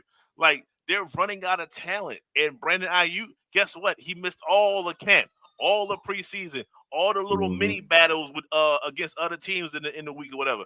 He's getting back into game shape now, so you can't really throw it all on him. You should, but you really can't. I don't know what it is. Kittle went out, came back. Is he okay? You don't have a stand-up quarterback that can withstand all of this. Brock is much better than what people give him credit for, but he's not that much better than people give him credit for. And it's up to him. Hey, if I tell you I got all these injuries, but my starting quarterback is still there, we still got a chance. We will find out if Kyle Shanahan and Brock Purdy can come up with enough plays in order to win games. So far, they can't beat the Minnesota Vikings. We will see. Calvin. I mean, this team last year, while injured, couldn't beat Minnesota as well. So are we really surprised that they had trouble with them again with injured players? And it is a calf with Debo. So he got hurt during the Jets game last week. So not sure how bad it's going to be in comparison to Don't McCaffrey. question my facts, though, brother. Continue. I was just confirming. Understood. While McCaffrey has his tendonitis of the Achilles, so not sure if that's just wear and tear, if that's just age as well. But both it's significant injuries, especially when McCaffrey is scratched so late. But at this point, Brandon, you got to step up. He's getting paid number one receiver money. He's got to step up. And we're like you said, we're going to see how good Purdy is, and if Purdy really is a difference maker, and does Purdy really deserve to be in the class that he was talked about in last year. Because if you don't have the same amount of talent around you and you can still succeed and help your team succeed, and we know that they're playing a first place schedule, so they have a tough schedule as well. Even though they're in the NFC, so it's going to be on Purdy to keep this team afloat without two of your bigger offensive pieces. You're still missing Greenlaw on offense, who injured his Achilles in the Super Bowl. But besides that, this defense is whole. So we've got to see what can Purdy do to lead this team. And this is going to be on him. And this is the year for Purdy. If he wants to be paid what starting the quarterback salary is, what extension quarterback salary is, he's going to have to prove it now by leading this offense, leading this team to victories without, arguably the best running back in the league, arguably one of the top X factor weapons in Deebo Samuels, and with a banged up Kittle, with Trent Williams who didn't have a preseason as well. It's going to be on him. I'm not too concerned with this Minnesota loss. Like I said, they've done this before, but it's just going to be on Kyle Shanahan to, evolve this offense to get better results, to get easier targets for Purdy to get the ball out of his hand faster. And I think Jonathan Mason can be a superstar as well. He's just carrying that team in the running game, but can he do this when he knows and the defense can scheme for him, more importantly, because there's no Deebo? So that's what we have to see. Well, I really think is the thing about Deebo is he's hurt every year. Since he came into the league in 2019, he's had a groin, foot, hamstring, ankle, knee, shoulder, and now a calf.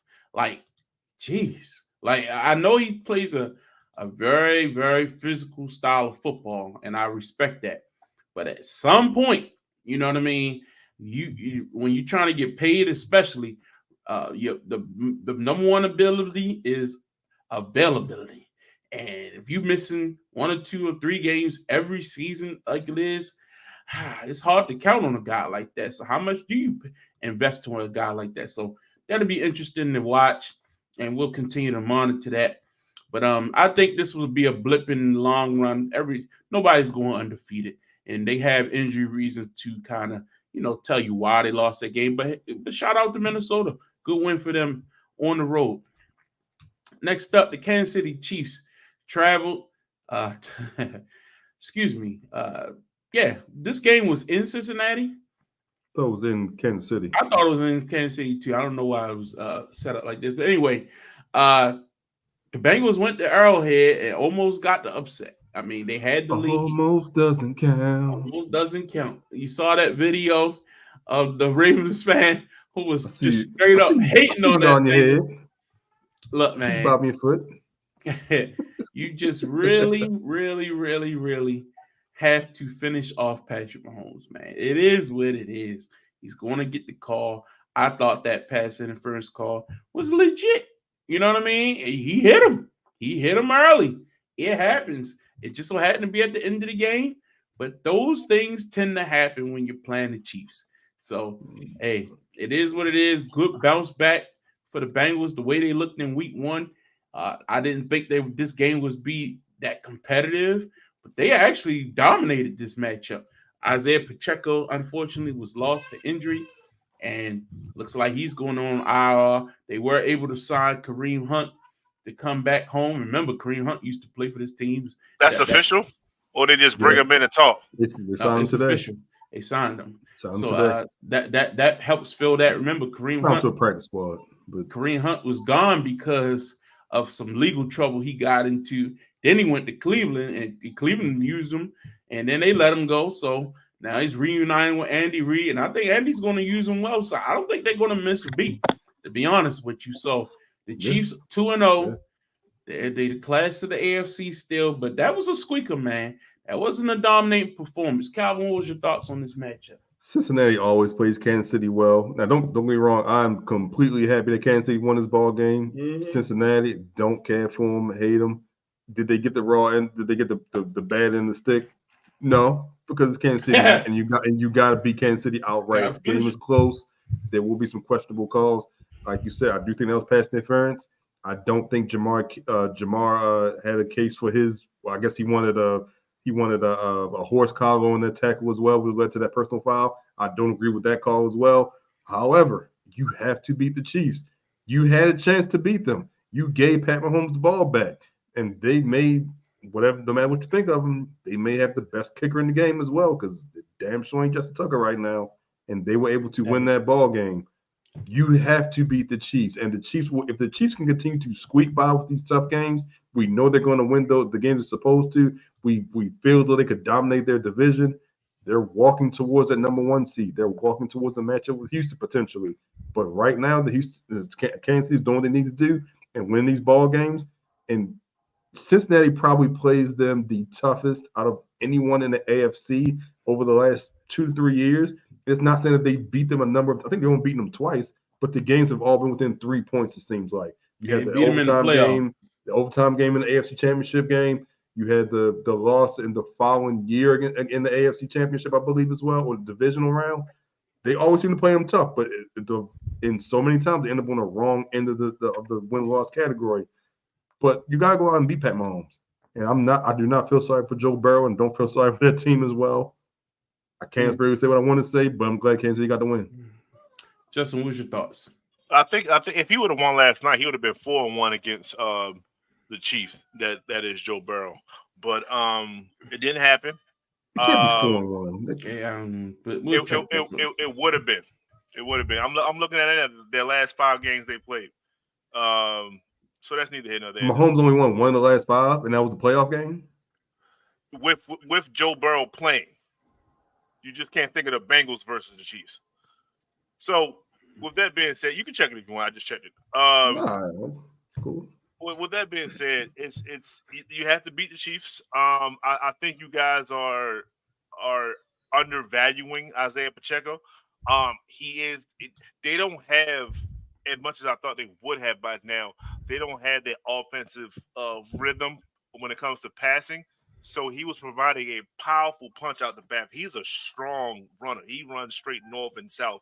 And then, and much as we like to don't admit, when you're on the sideline, when you're out, when you're on your couch for a reason. No one wanted Kareem Hunt, period. So they're bringing him in, yes, and yes, he can probably contribute some kind of way, but they're still going to miss their premier back, Isaiah Pacheco. Not to cut you off, but that's not true. Teams wanted him. He turned down the offers. But go ahead. He was holding out for a better situation. For a better situation. Yeah. All right. Well, we'll see what he does. I don't have him doing too much, to be honest with you. I think the other running backs are Carson Steele. I think I expect the rookie to get a lot more love coming from that, because he's the one that runs as close to Isaiah as the other ones do. And then you got Clyde coming back from IR not too long from now, probably in 2 to 3 weeks. So it's going to be interesting backfield. Yeah. But I don't know if he's coming back that fast. Well, that's when his IR is up, so they're going to see what they do after that. But he is scheduled to come back, I think, week 4 or 5. So with that being said, it's a lot going on in Kansas City, and the Bengals still can't do it. Why? Maybe because they didn't run the ball enough. Maybe that's the reason. Maybe Jamar Chase wasn't involved enough. He only got about 4 catches. The game plan clearly was to stop him. He thought he got interfered with on that one play, which I thought he had a good case for. He thought it was like a drop tackle. What's that tackle? He thought it was a hip drop. Hip drop. Yeah. So it was there, but you gotta beat the Chiefs. You can't allow yourself to kind of we just happen to beat. No, you have to beat them. But I did like the boy Britt from the Cincinnati secondary that called out Xavier Worthy, and he backed up one of the best interceptions I've seen in quite some time. Ran him down and made a one-handed interception. That was great. So I think the Chiefs definitely need to go back into it. With Isaiah being out, that could be actually more dangerous for the Chiefs. I'm actually here to actually make a little bit more love for the Chiefs, because now I think Xavier Worthy will be used more so in the backfield, more so than he was even in the passing game. Or more sweeps, more screen catches, and things like that. I think Andy needs to open his playbook a little bit more with him and not make him so much of a one-trick pony. And clearly, defenders are ready for him. Just because you run a 4-2 and the defender run a 4-3, that's not that much of a difference. So you got to give him a little bit more opportunities to see what he can do. So it's like I said, it was an interesting game. Nonetheless, the Bengals lost. Joe Burrow lost. They took an L. But they definitely bounced back from week 1, and when T. Higgins comes back, if he comes back, but he should be coming back, they probably have a new a lease on the season, and we'll see how they go forward. I mean, I'll say two things. I'll throw it back to you, Larry. One, with the Kansas City Chiefs, I think it's just the totality of their injuries. Like, you're missing 2 running backs, you're missing Hollywood Brown as well. So all of a sudden now Xavier Worthy, Rashee Rice, who I guess could still be suspended at some point. I guess I don't know what the status of that situation is. So you could be down just to Xavier Worthy and Travis Kelce at some point for 3 or 4 games. So I think that's what could catch up with them. And with Cincinnati, I mean, the year they went to the Super Bowl, they started 0-2, right? So they're not new to that. They're not new to that. So they start 0-2 literally every year. Yeah, I think the problem also with them is just I think Jamar Chase and T. Higgins aren't happy, and I think that can have an effect on that locker room. I think that's the bigger issue. Is just if it starts to go downhill, do they check out so they don't get hurt?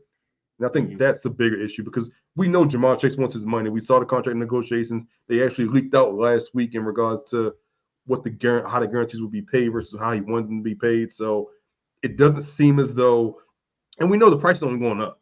So it's not like you're going to sign him for a cheaper price next year when another receiver gets paid. So at what point do you just either cut your losses or just pay him more up front? I don't think he would be happy with the franchise tag either. So there doesn't seem to be a resolution to this issue either until he gets paid or until he gets traded. And I just don't know if he's going to have a positive impact on that locker room, knowing he's not getting paid what he wants to get paid and knowing that they're not going to budge based off their last offer. And they keep bringing it up, so it's not like it's not front of mind. So it's definitely a topic. Let's move on to the Cardinals and the Rams. The Cardinals blew out the Los Angeles Rams, and you alluded to this earlier. The injuries that the Rams have sustained definitely kind of gives you cause for pause. And I'm not gonna poo-poo what the Arizona Cardinals did because me, I always like to look at the positive side of things before we get into just talking about negative. Matthew Stafford, look, no Puka Nacua. Looks like Cooper Kupp's going to be out for an extended period of time. But the story of this game was Kyler Murray and the man he was able to finally get the ball to, and that was Marvin Harrison Jr. The man, last week, the reporter asked Kyler Murray, are you going to be trying to get? Shouldn't you be trying to get Marvin Harrison the ball? And he's talking about not my job. That's not my job. Well, you might have told him this is his job. Kind of looked like it was his job this week because your boy was fire all day long. What was your thoughts on that performance by Kyler Murray? I thought that was probably one of the best all-around ball games I've seen Murray play in his entire career.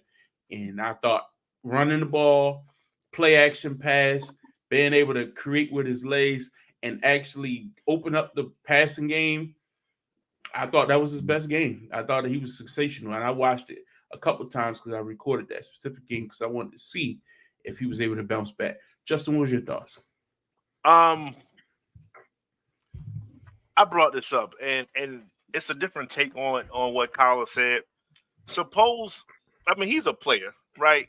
And he's a number 1 draft pick himself, so he knows what it is to have that pressure, and he also knows what it is to I want to. Why would I not want to feed my number 1 weapon right now? Why would I not want to do that? So, do you think somebody else might have been in his ear, and it's like the reverse of what you guys are originally thinking? Like, suppose he was like, I want to throw it to him, but I'm supposed to go through my check downs. I'm supposed to do all this other stuff. If he's not open right away, I'm supposed to keep moving. I'm supposed to be a quarterback and not do my freelance thing that I do. Right? That's what he's criticized for. Maybe somebody was saying in his ear, don't go off script. Stay within the offense. And he said, I know better than the offense. So let me get out of this and say, hey, it's not my job to get him. He said that to say, hey, it could be his job. We know he's a quarterback, but somebody might be telling him to do something different. So clearly he said that because it's ironically the very next game in the first quarter, he said, hey, I'm Kyler Murray. I'm going to do what I do. I scramble. There you go right there. I'm going to toss in the ball. he could do that almost every play if he wants to, if he's not double covered. You know what I'm saying? So I think that's what it was. I think it was more to Kyler than what we're giving credit for. I don't think he's that dumb to say it's not my job. You're the quarterback. Of course, it's your job. I'm just going to give him a little bit more credit because he clearly found Marvin Harrison Jr. and Marvin could have came down with 4 touchdowns in this game. That's how crazy it was. But to piggyback off of your opinion on that, I really think he meant what he said. I think Marvin Harrison Jr. is a rookie. And at the end of the day, NFL players still feel a certain way about not giving rookies too much shine or he's my rook. Like, no, he'll get the ball when we will incorporate him into the offense, but it's not my job to cater to him. He got to learn. Maybe he wasn't running routes they wanted him to run last week. Maybe the timing wasn't down. Who knows? I get it. We all saw what he did in college. We all know who his father is. We know all that, but I still think there's a certain he was a busted ass in practice. He knows exactly who Marvin Harrison still a certain protocol when it comes to NFL players. When he go through his progressions, that should be his first read automatically. Let me see what kind of coverage he got. He is the best receiver on that team. Defense. Go ahead. He's the best receiver on that team. Yeah, well, they took the defense and they couldn't stop Marvin Harrison Jr. in game 2 this week, not last week. In game 2. So, but I think this is more of, I want to actually give a little bit more credit to Calvin because he kept bringing up Aaron Donald and saying that they're going to have issues. This is the Rams with their interior presence and things like that. And I say, no, he was a shell of himself last year, but he was still playing. And that might have been more of a difference maker than what I'm seeing right now because that inside, that interior line is trash.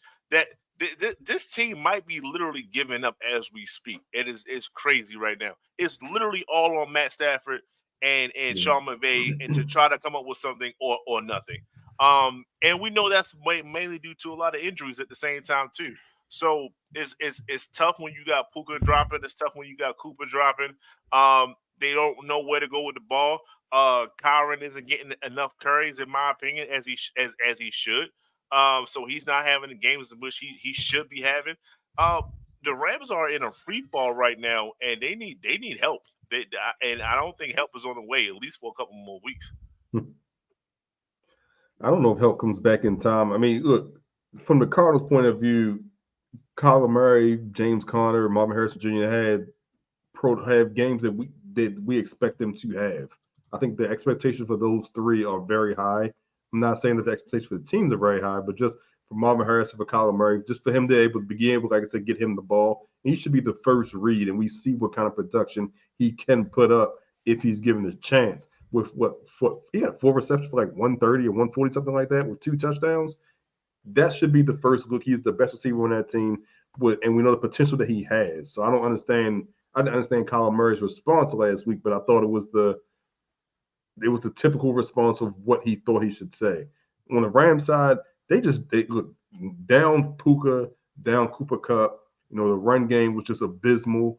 They had to stop running because they got down by so many points so quickly on that game on Sunday when the Cardinals scored the 3 touchdowns on the first 3 possessions. So you're down 21-0, just like that, before you even get a point.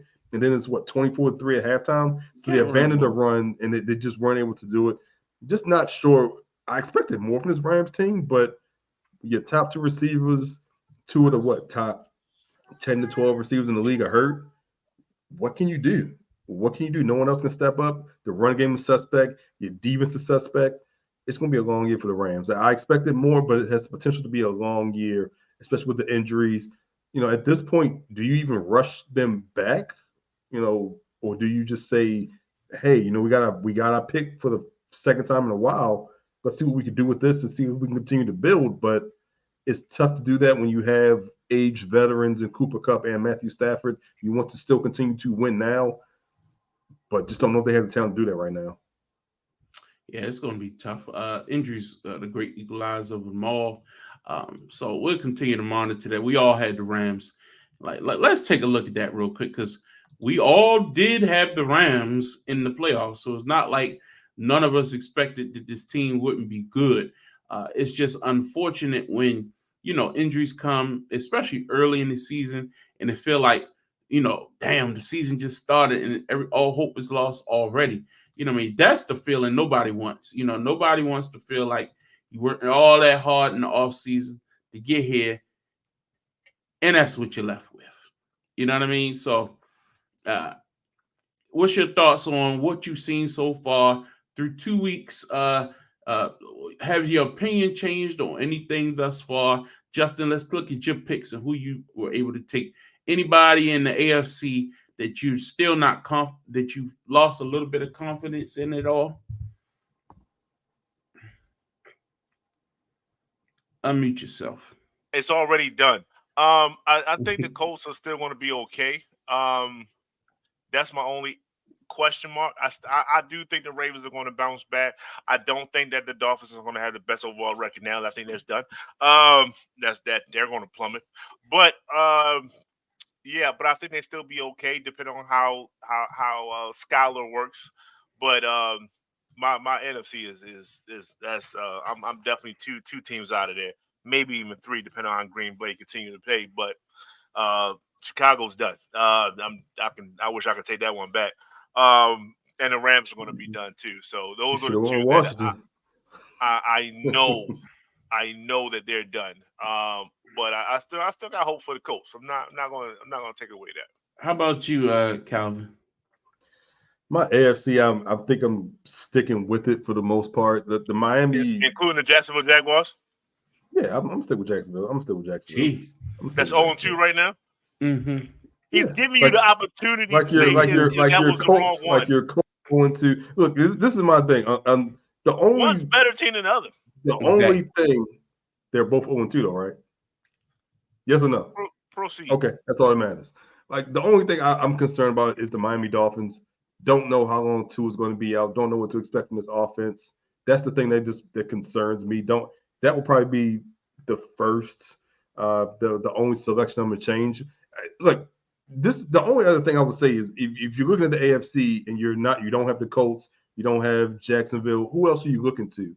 Do you think the Chargers are going to keep up what they're doing with their 2-0 start? Do you think Buffalo continues to keep this up with their 2-0 start? Yes. I think Buffalo's schedule can catch up with them at some point, but at least for this point, I'll keep with who I have.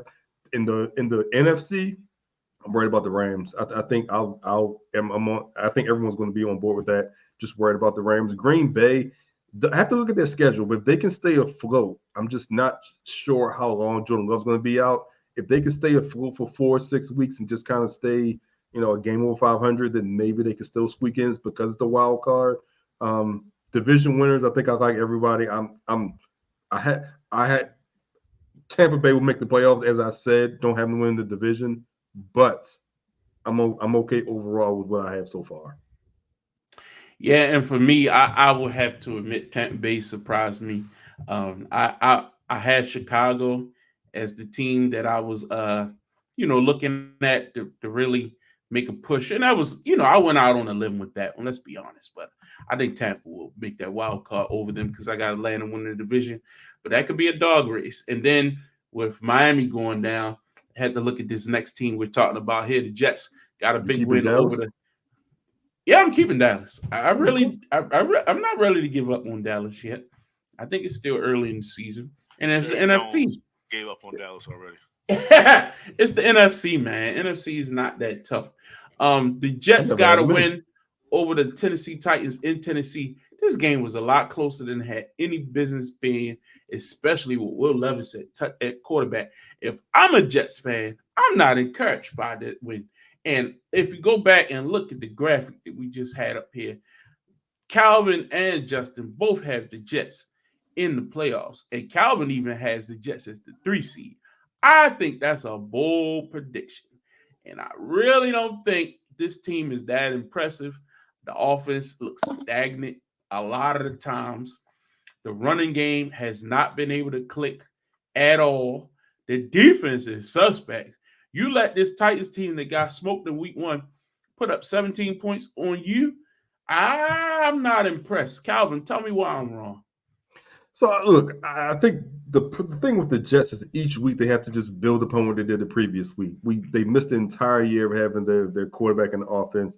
And I think what thing you need to take out of this is that they were able to score late in order to win this ball game. They were able to score late with 4 minutes left, and then the defense held them to win this ball game. I understand it's Will Levis. I understand it's Tennessee. They had Calvin Ridley caught a touchdown pass. I'm sorry, caught 2 touchdown passes. He caught 1 for 40 yards. Against that vaunted Jets The defense. defense He did not ran play one it. in. The defense, say, excuse me. He ran one in. Oh, it was a 10 yard right. Really? It was a 10-yard run. Ran. You're right. It was a 10-yard run. Right. I do think like this, you just have to take this as a building block for this team. They did play an inferior opponent. They should have won by more, most important. But what they did was they built upon a late quarter drive and then a stop on defense to win the ball game. Hopefully they're able to build upon this next week when they play New England on Thursday night. And I think that's just the key, just the building blocks to continue to get better each and every week for this New York Jets team. And like they don't play the strongest schedule, so I do think they're able to just kind of beat up on their opponents and try and get better and better. But coming off a week in San Francisco when they got beat down bad with no Christian McCaffrey, to win even on the road, I think you have to take that as a small victory on top of the victory that they have and just build upon it. That's all I'm saying. Okay. Just build upon what they have. And I know, Justin, you're the biggest Breece Hall fan in the world. What's your thoughts on this game? I am yes, Breece Hall is still doing what he can. I think as Aaron Rodgers gets more familiar with the offense and is coming, you don't think Braylon Allen was more impressive? Wait a second, I'm getting to Braylon Allen. Oh, okay. With that being said, I think that Aaron is going to start having those 2-3 touchdown type games. I think that's literally around the corner. It might even start this Thursday if they play the Patriots. That's a tough team. That's what I said, right?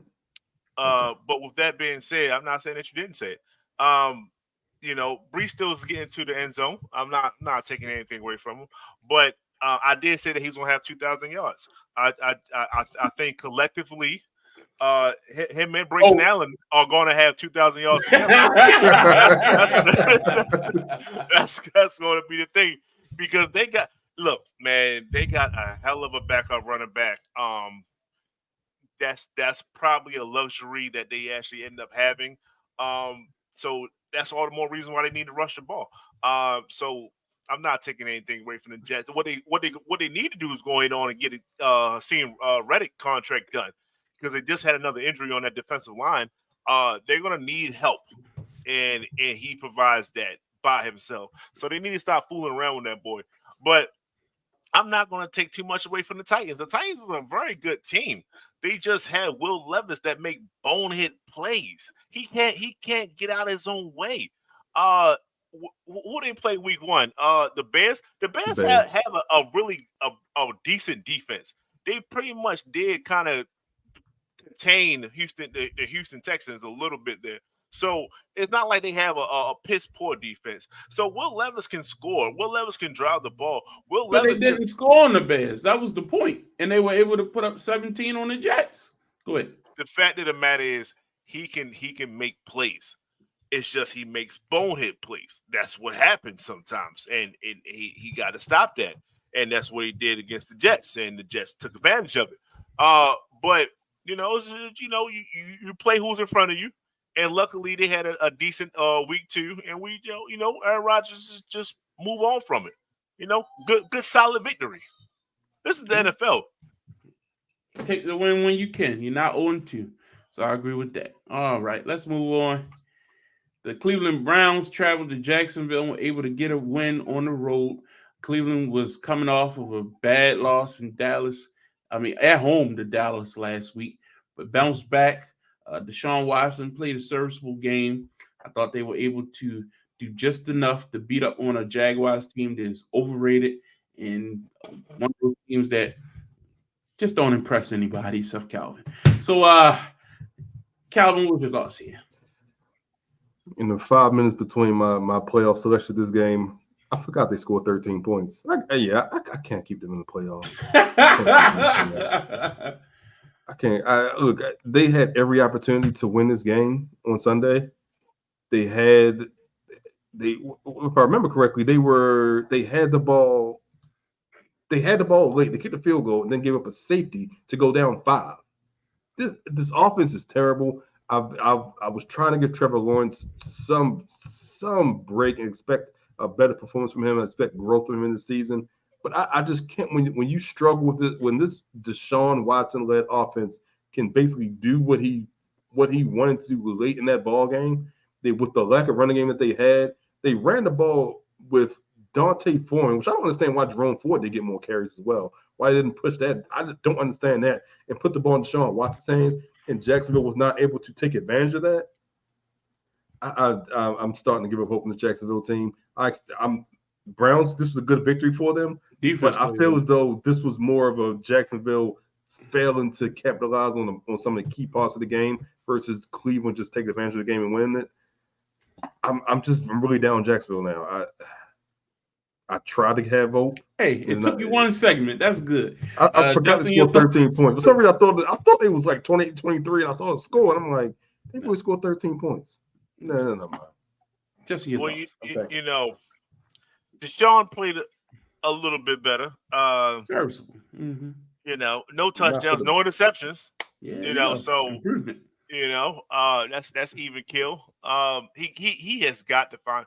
They have got to find a way to incorporate Amari Cooper some kind of way into this offense. I took him on a parlay. I got like one catch. Go ahead. Yeah, he had two for like 11 yards. He had three. Three? Okay, like maybe 10 yards, maybe 11. But Deshaun averaged 6 yards of completion. Like what? And he completed like 25 passes.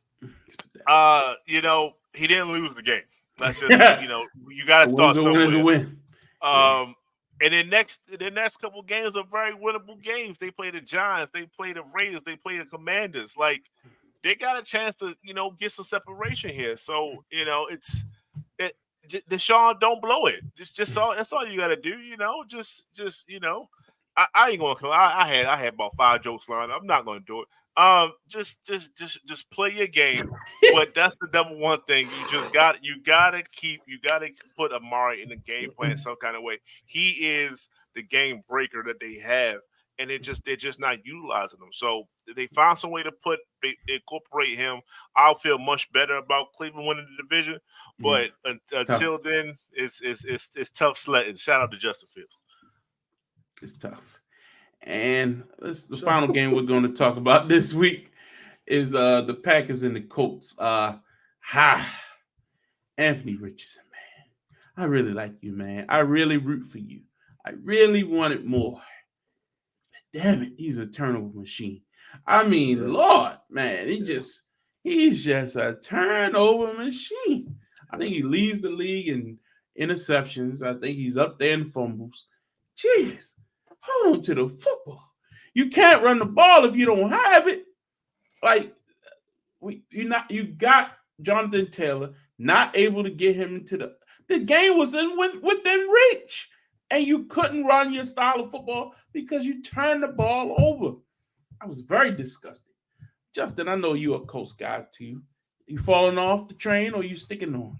I'm still rocking with him. The Packers, they played a here we go. Let's think about this one. Malik Willis gave the ball to Josh Jacobs, and Malik Willis ran the ball. They ran the ball effectively. That's what we talk about. Wow, right? But with that being said, so did Jonathan Taylor. You know, he actually came to life, got over 100 yards, but you know, it's not enough. They have to work on it. You know, I don't know what Mike Pittman is anymore. I don't even think he's a true NFL receiver anymore. He can't get on the same page with AR. It's tough. AR can't get on the page with any receiver. Either he's gonna throw a 50-yard perfect throw, or it's gonna be a 50-yard, 10 yards past the receiver. He's so gifted. He has to refine his tools, and it's just I don't know if it comes this season. I hope it does, because I still got him going to the playoffs, because he was better last year. I don't know what's going on, but I think they'll figure that they had no choice but to figure it out. But this is just more of a positive note for Malik Willis. He was written off. He was cast off from Tennessee. Once again, another cast off, and he proved that he can play. He can still play. Even if as a backup role. This is his opportunity to see to show what he can do. And hopefully he might even get a starting spot if he can start throwing some real good passing touchdowns. So we see what it is. I just want to say one key thing is the fact he did not panic when the center threw up on the football. Oh my God. He managed to maintain He his didn't throw it either. composure, but he tucked it, so he got the center. Wouldn't it make more sense to throw the ball instead of you Not if it's tucking it? wet. Not if it's It's wet. wet. It's wet. So Interception. you gonna Slimy. tuck it, All Not that. you gonna wet, tuck it, and you slimy. gonna have that ball here as you breathing in that throw up off the ball. Hey, he won the game. You definitely. know what? Look, And you know what he got for his present? He got the game ball, and that game ball got vomit on it. He's hopefully putting win that his same trophy. game ball. Definitely Hopefully in his they trophy swapped case. it out. But What y'all look, got, man? shout out to Malik Willis, cast off from Tennessee, winning this ball game. I just said that. And I'm repeat a repeating lot. it because I agreed it. I'm agreeing with it. But I didn't have much faith in Green Bay, especially with doubt down the starting quarterback. But if you're Andy Richardson, you got to win this type of ball game. When you're the best quarterback on the field, you got to win this type of ball game. And just to be down that entire game, they didn't score until the last quarter, until the last minute of the fourth quarter. They were out of this ball game the entire game. It never felt like they had a chance to win a ball game. It was because of the offense. 3 interceptions. You threw 1 or 2 last week as well. I'm just not sure what he's seeing out there sometimes, and I know it's still basically his rookie season. This is his 6th start, I believe, altogether. So he's still getting better, but you got to be able to take advantage of these situations when you have the better quarterback, when you potentially have the better offense, the better team because of the injuries on the outside of the field, and you got to win this type of ball game. And I'm just not sure if they can do this yet. I think that's why the Colts will struggle, but hopefully it's just a learning curve, and then he'll continue to get better. You got to get your weapons involved as well, like Justin was saying with Michael Pittman.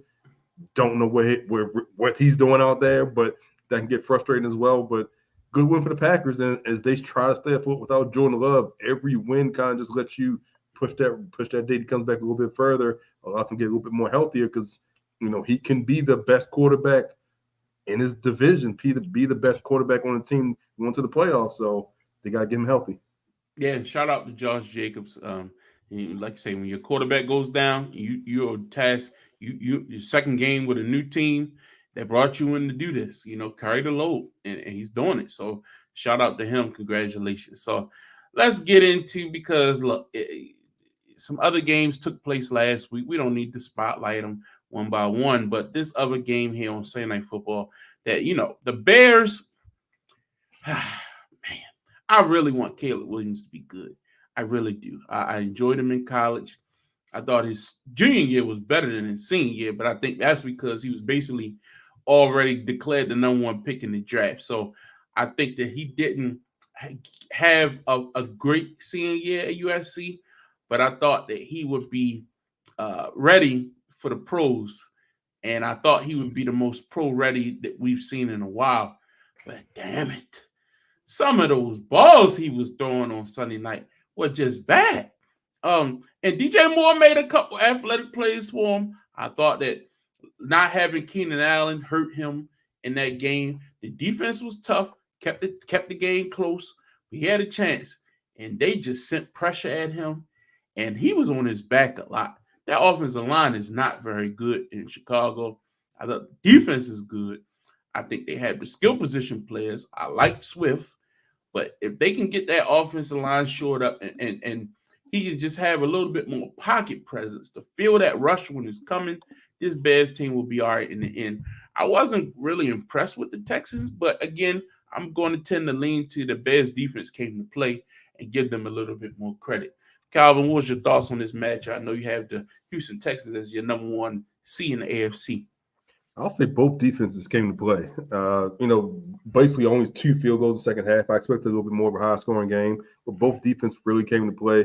Can we make an argument for Fairbairn being the best kicker in the game as well? Well, he had 2 50-yard field goals. Bombs, didn't he? One from damn near 60 at the end of the first half. Mm-hmm. The leg strength, and that's basically one of those games. He had 2 50-yard field goals. You miss both of them, all of a sudden it's a tie game. We're going to overtime. It's anybody's ball game. What was really the key difference? Caleb Williams throws 2 interceptions. He's trying to make plays, just keeping the ball alive downfield. He's almost treating it like it's still college. Like he can kind of do whatever he wants to, especially when the pocket breaks down.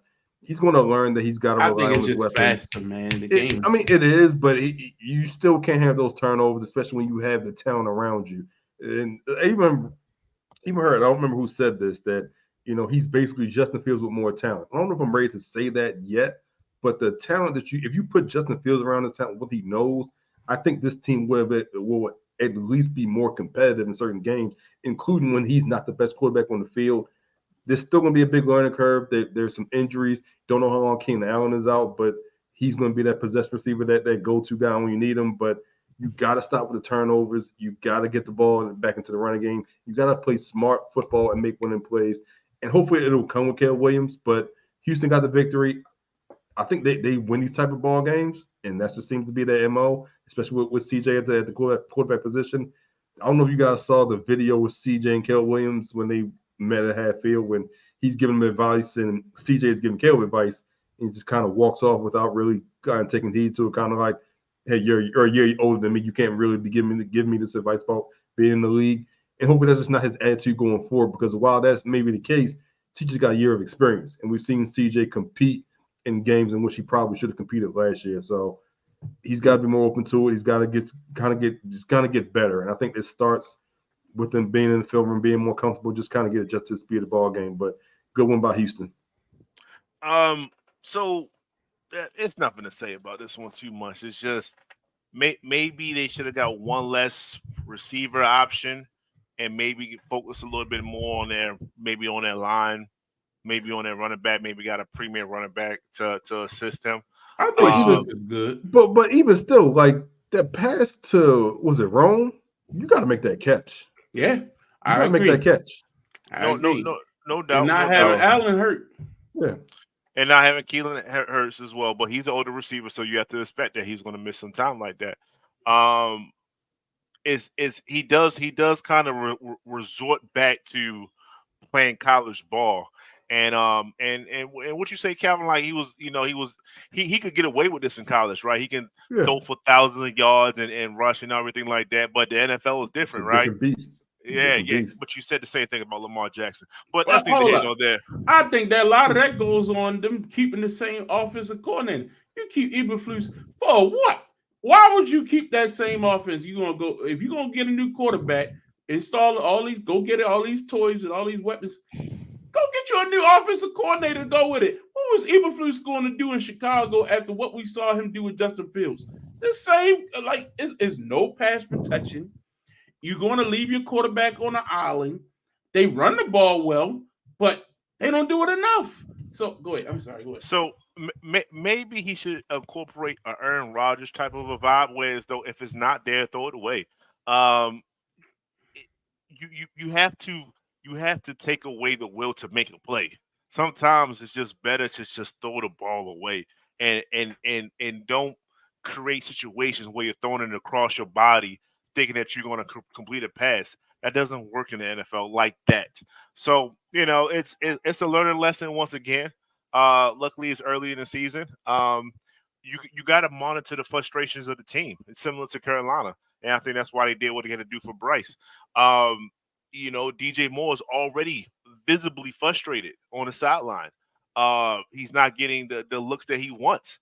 I don't know if he said to himself, "Hey, man, I was prepared for Justin Fields. I wasn't prepared for this rookie." That you just never know, and these are the people that you need to be on your team.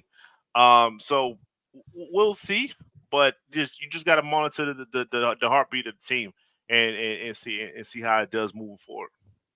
We'll see. I'm not giving up. I think it's a long season to come. But anyway, we also had the Giants and the Washington Commanders.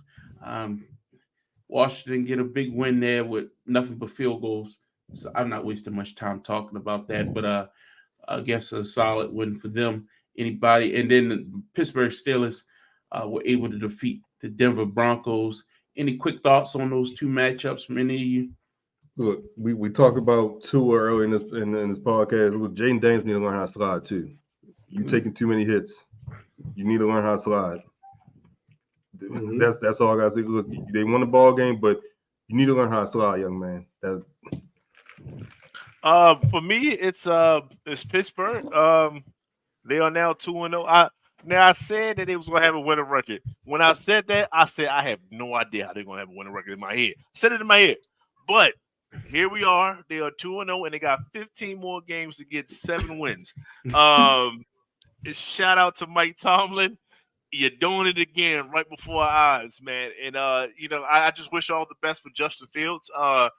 I think that job is yours, young man, and just don't They're gonna play. blow it. They're gonna play Russ one time. We know If that. he has one good game, that's all. He just having above average games. He hasn't done anything to lose it. I'll say that.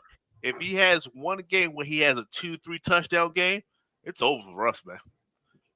Yeah, I agree with that. Shout out to Geno Smith.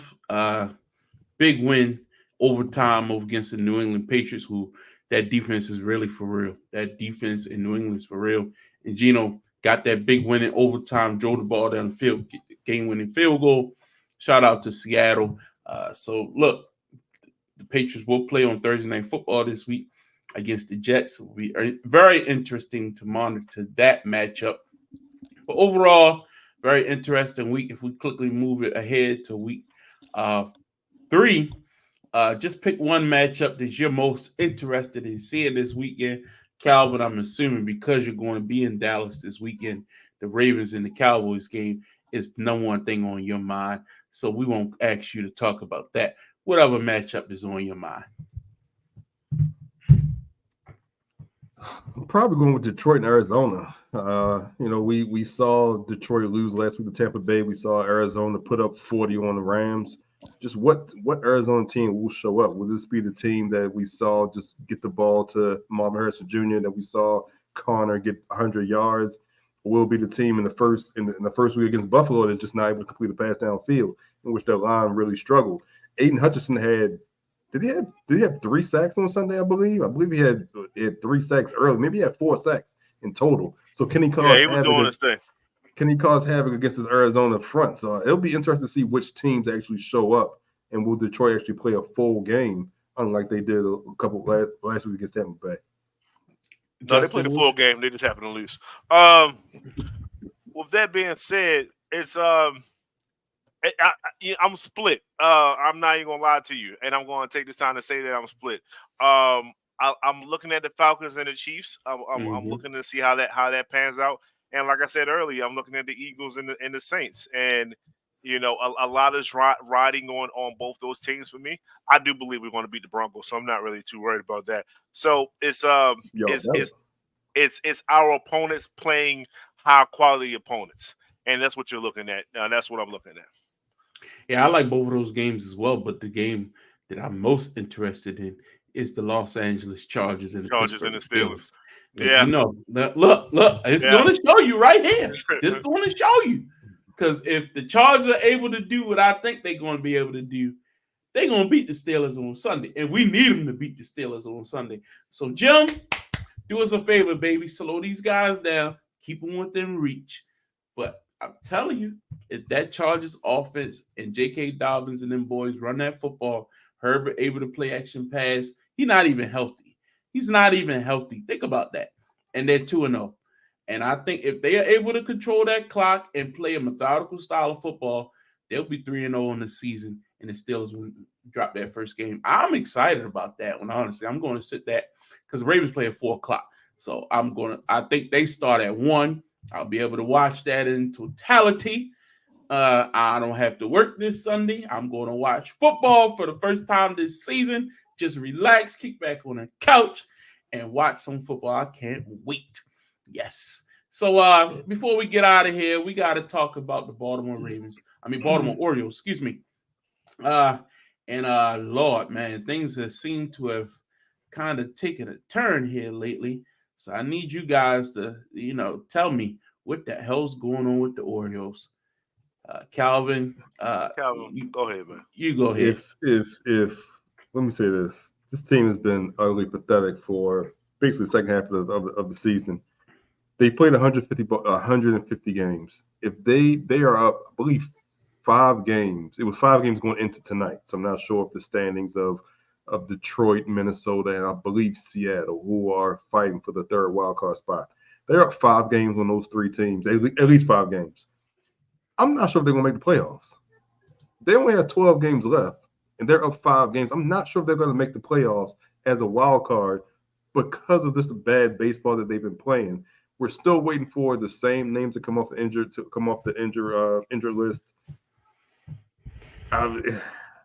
This team's going to limit to the playoffs and put us all out of misery by losing the first round. I don't see much more at this point unless something changes drastically. But they only have 12 games left. They have 13 days remaining in the regular season. Their last home stand is this weekend, I believe. I think they're on the road after Sunday. We don't even need to talk about the second anymore. I'm not expecting any more from them. I keep waiting for them to turn it around. I saw the performance I saw tonight when they were down 4-0, I believe, going to the 8th. And when I walked downstairs to do this pod, it was 10-0. Damn. And I don't know what occurred in that last half inning. Craig Kimball. Okay, that's all I need to hear. Allowed 6 earned runs. That's all I need to hear. Once again, final score 10-0. That was the final score. That was the final score, 10-0. Okay. Damn. We are 3-7 in the last 10 games. We're below 500 when it comes to that. Pitching it well. The series with Detroit, the bats ain't come out. So, we only been out. The bats ain't been out in 2 months. Yeah. It's man, it's we got nothing right now, bro. That's it. It's over, man. Damn. It could get better. Grayson is still coming back. We have opportunities to get. You said that for the last 2. We said that the last 2 weeks. He took an extended IR. Things could get better. It's not over, but the fat lady warming up. I'll say that. No, shout out to the BBWs out there. I'm just saying that. Damn, man, I didn't see this coming. Well, I'm going to keep hope alive. I think the Orioles can turn this thing around, and I haven't watched one game all season, so I really don't have nothing to go off. Optimistic right now. If you don't watch the team, I'm ashamed, guys. I'm ashamed. We started this year. I said I'm back. I'm a really jump on. I have not watched one game. You ain't missing nothing. I didn't go to one game. I haven't watched one on TV. It's just like I fell out of. Once you out of the practice of it, like it's just hard to get in. And I don't like being a bandwagon fan. You know what I mean? I just felt like they were clicking, and I don't want to mess things up. Hey man, it's tough. Yeah. It took Tom Brady to get me back into football. It's tough, man. Yeah. So I will try again. Maybe hopefully it'll make the playoffs and I can get excited. I just have not. I'm saying that they're up 5 games, so they should make the playoffs. Yeah, okay. Calvin came a little bit. Oh, you've been exactly. They're up 5 games. They have 12 left, and I think they played Detroit I believe. We still got a series with the Yankees, right? Yeah, but I mean, I don't think they're going to catch them. So for the division. It depends on how close we are. It was all crazy just a couple days ago. That's wild. It's been months. It's been. I don't think they've scored over. What was it? They scored over a 10 runs since July in a ball game, something like that. Yeah, that's the trade deadline ain't do us no huge favors. I say that. I thought everybody was happy about those moves. I mean, the problem was like the trade deadline ends and then Westberg gets hurt, and then 2 weeks later Grayson gets hurt. So it's like you can't. You're calling up rookies. Your rookies are Cowles has started struggling. Rushman's been struggling for the better part of 2.5 months. You have no hitting. You don't have a closer. Your closer that you paid for this year has been so terrible. Allow 6 runs. Wait, the closer that made it to the All-Star game has since just struggled and is now only pitching in games in which, he's basically pitching every 4 or 5 days to pitch because he's not relevant in any part of the bullpen rotation. So let's wrap it up. Yeah, we didn't talk about one thing. We got to at least talk about it. We talked about Tua. We ain't talked about Bryce Young. How y'all feel about Bryce? The young fella. I think this is a travesty. He needs a. I think it's a good reset for him. I mean, Everybody's fresh not start. always ready He needs- to come right in. And I know people been talking about that, but it's true.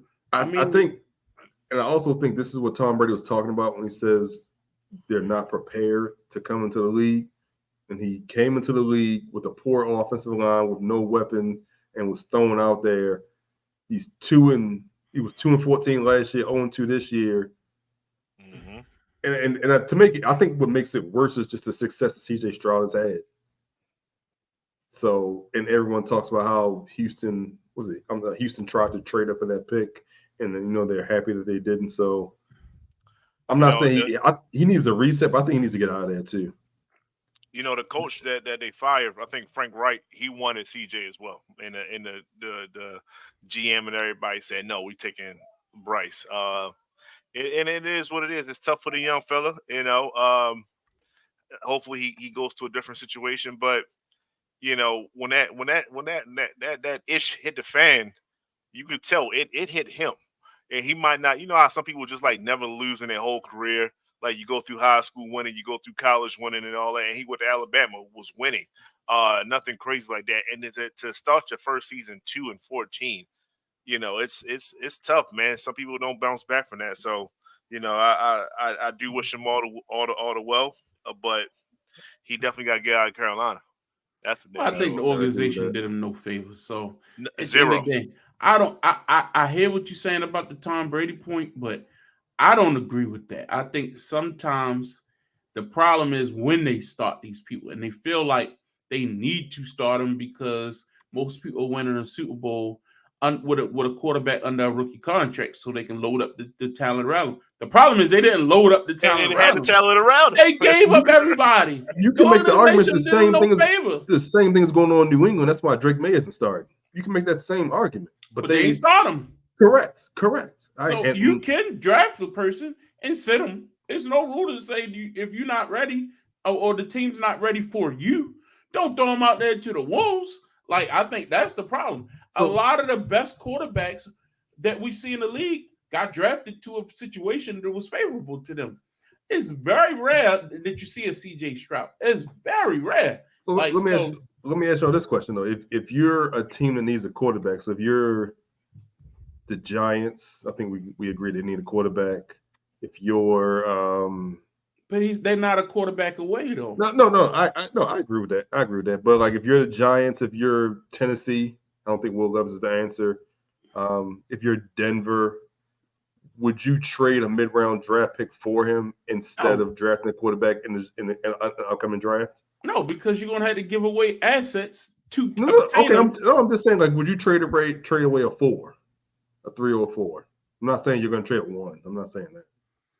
Some team will eventually do that, but you have to make sure it's a perfect situation for him because he's undersized on top of everything else. So you got to deal with everything, and then he's not the prototypical type of a quarterback. I agree. That's why I'm saying it. So like, if you're the Giants, I'm just throwing him out there because I think they're going to draft a quarterback. Would you take him for a 4th round draft pick, and then with your first round, second round draft picks, build up your offensive line to give him protection, give him weapons, and then see what he can do instead of going out and drafting Shador or Carson Beck or Quinn Ewers? You're setting up a potential QB issue, right? How's it issue? Let's say you have Bryce Young, and then you pick up and you still go get your. No, I'm saying instead of drafting one of them, not doing. No, no team is going to restart on him when they have the opportunity to start fresh. He might be damaged goods in some people's eyes. He has to go to a bona fide starter team. He has to be a bona fide backup, and then have those 2-3 games. Oh, he can still play, similar to, let's say, Baker Mayfield when he went to play under Matt Stafford when Matt Stafford got hurt. The Rams, he started to have some type of success. Oh, okay, Tampa Bay, let's give you a shot. But see, with Baker, he actually had a little bit of success. He did have a little bit of success. Bryce has had none in the situation. Nobody's been in this situation before. Or bounced back from it. You know what I mean? Like, so I think he got an uphill battle, and I hope his confidence isn't completely shot. But we've seen players have a spark, or be highly touted in college and just not pan out. It's not like that's new. We've seen it. Vince Young. We've seen different play. Jamarcus Russell. We've seen it. So it's unfortunate, but the rush to put him in there and not have any weapons, you trade away a DJ Moore. Yeah, you went and got him an Adam Thielen, but Adam Thielen is a serviceable. You trade away Number DJ 3. Moore. He's a Ricky Pro, old Ricky Pro. Like, no, I'm sorry. Nah, sorry. All right, guys. Right. I think we touched on everything here tonight, but we appreciate everybody tuning in. Thank you, everybody, for sharing the live. Be sure to share the video after this. We know a lot of people Tuesday nights. Last week we went head to head with the the debate, and I think we held our own. You know what I mean? So we appreciate you all, dedicated viewers, checking us out each and every Tuesday night. But be sure to check us out. Get off the damn fist every Tuesday night, 9:00. But also LNC Lock Show. We'll have new episodes dropping every Thursday before the big games on Thursday night, kicking off your week, going through the spreads, going through the lines every week. Me and Calvin. Calvin, you got anything interesting that you're going to make a bold prediction about this week? I still ain't over last week yet. I ain't looking next week yet. Yeah, we'll figure that out. But we'll look forward to that show this Thursday. And next week, we're going to touch on some WNBA because some things have been happening since they've come back from the Olympic break. We want to make sure that we be sure to touch in on different sports, not just football, but football, football's king. It is what it is. Also, some pro wrestling stuff's been happening here lately. I'm going to make it a point to check out the We Talk Wrestling podcast this Friday night. For Friday Night SmackDown, they've moved to USA. So that's been interesting. The premiere last week with Cody Rhodes and Solo Sikoa in the cage match was pretty fun. And then Monday Night Raw this past Monday, if you haven't seen it, was spectacular. Probably one of the best Raws. It should have been a premiere show. Exactly. That was a damn good show with Bianca and Io, and you had Braun Strowman and my man broke the ring with Big Bronson Reed. You had, it was up and down. The card was a pretty good one. So if you're a wrestling fan, check that out, and we'll share the information. Justin, you shared it on your page early, didn't you? Oh yeah, we talk K-Fab. It's with my man Pabe. That's what I said. Shout out. I'll post it in the link right there. I'm on there, but it's definitely his thing. You might hear me from time to time, but it's mainly him, Queen, and his brother Trav, and they do a wonderful job of just going through the stuff. But all are welcome. You can come in, talk your ish, see how much wrestling information you do know, and just enjoy the show. It's a wonderful, wonderful vibe. Wonderful, wonderful vibe. Definitely. So I definitely said, because I'm free this Friday night, I was going to pop in, because normally I'm busy on Friday and Monday nights. I don't watch wrestling live. I DVR it and get to it later in the night. But I will definitely try to check that out. And be sure to tune into that. So I always try to show it's on, what's the app that's on again? Playback. Mm-hmm. Playback. The app. On the Glow Sun. Yeah, good stuff. All right, folks. Thanks for tuning in tonight. Be sure to check us out next Tuesday night, 9:00. Also, don't forget LNC Lock Show this Thursday dropping, and enjoy the football games this week. Calvin, safe travels down to Dallas. Hopefully the Ravens get a win in Dallas, but I don't know what you're rooting for. Who really knows at this point? You're just there. All right. Holla at y'all.